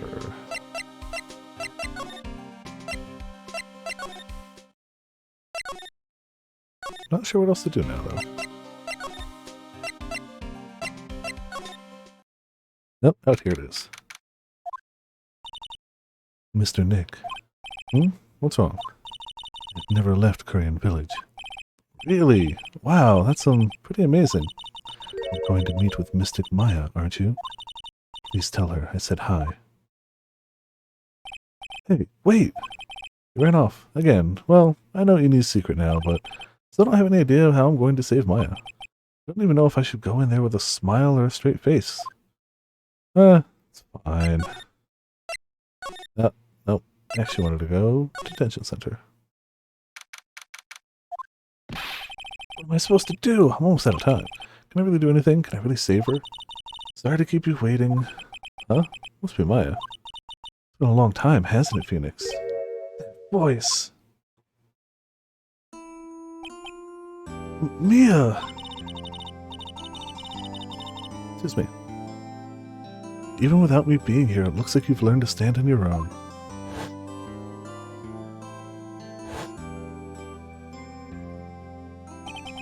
Mia, she's Maya's older sister and my mentor. She was a top-notch defense lawyer, but a certain case forced her into retirement. But whenever I'm in trouble, she comes to help, just like this. Her spirit comes back from the other world and borrows Maya's body for a bit. Phoenix, you can't make that kind of face in front of your client. A lawyer is someone who smiles no matter how bad it gets, and especially when it's bad. Mia, you can't smile at the end if you haven't been smiling the whole way there. In any case, the face you're making now is no face to show a client, Phoenix. But so tell me all about it. I'm going to guess that my sister is in a lot of trouble again. Yeah, you can tell by what side of the glass you're on. Over everything about what had happened in the last 2 days. Mia closed her eyes deep in thought while she listened. I see. Mia, what am I supposed to do? It's pretty clear what a good lawyer does in this situation. And that is, tell me, please. Believe in your convictions. And fight for the complete acquittal of your client. We have to do it. Mia. Oh, wow, this badge brings back a lot of memories, doesn't it? I'd love to stand with you at the defense's bench one more time. You think Maya's not guilty? How can you be so sure? I know she is, and I'll give you a hint as to why. Yes, mediums can't have dreams. Can't? What you told me sounds like Maya was having a dream while channeling. Yeah, she said she dreamt that she had died and been buried in the ground. That is impossible. You heard it from her, I'm sure. When a medium channels, her own spirit disappears, which means that it is impossible for her to dream during that time. Then, what does this mean? I think it's safe to bet that Maya was set up. Set up? You to blow the lid off this case tomorrow and show how she was set up. How am I supposed to prove her innocence when I have nothing to go on? If you're looking for a clue, it's already in your hands. It is? Just as it sounds, Phoenix. You already hold the key. Really? Come on, show me the key to this case. The key, huh? Alright, I'll show it to her. The key I hold. Alright. Key to this case. Lot of heart. Okay, well, or it's the actual key. Maya, have you seen this key before? Ah, the key. It's literally the key to understanding everything that's happened in this case. This key? Phoenix, listen, right now, that key is sitting in your hand. However, it shouldn't be. Contradicts the facts. What does she mean? I'm certain this key will be the piece of evidence that makes your case tomorrow. You already know everything you need to know. You know what the key to this case is. That is enough. But, how can I win tomorrow without knowing who the real murderer is? Who could have...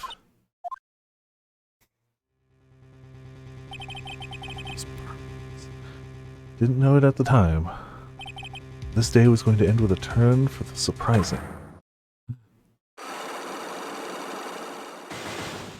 Ah, yeah. That's great. Mia? What the... What's wrong?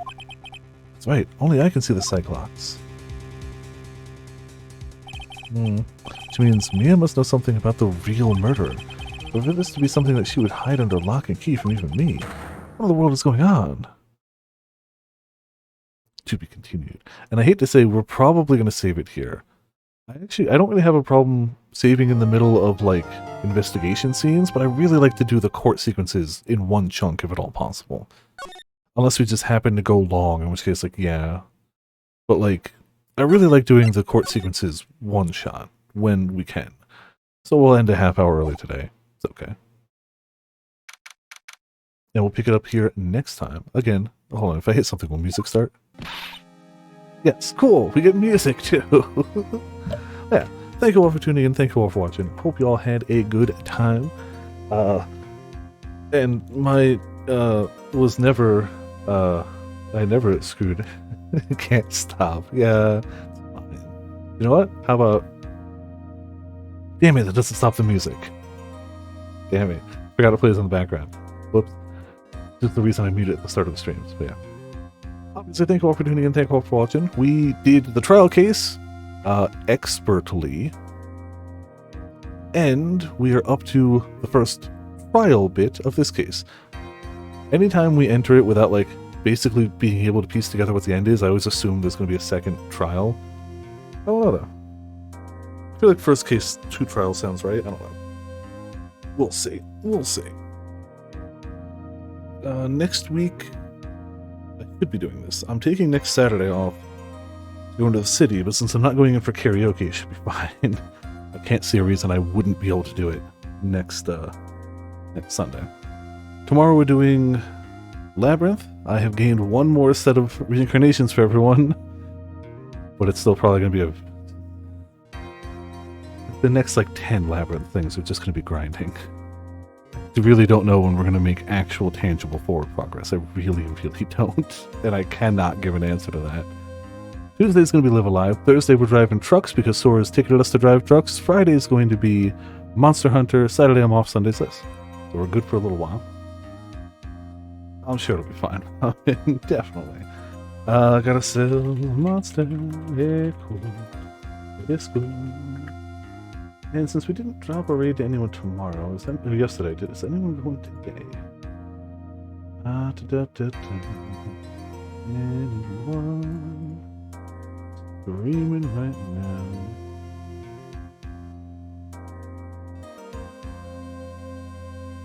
who's going now either. Alright. I owe a thing. Yeah, oh, it's gonna break loose. Yeah, for sure. It's gonna happen. So we'll just end it with a, an objection? Good old objection. And, yeah. Thank you all for tuning in. Thank you all for watching. This has been Viper S of Viperland, and I'll see you all next time.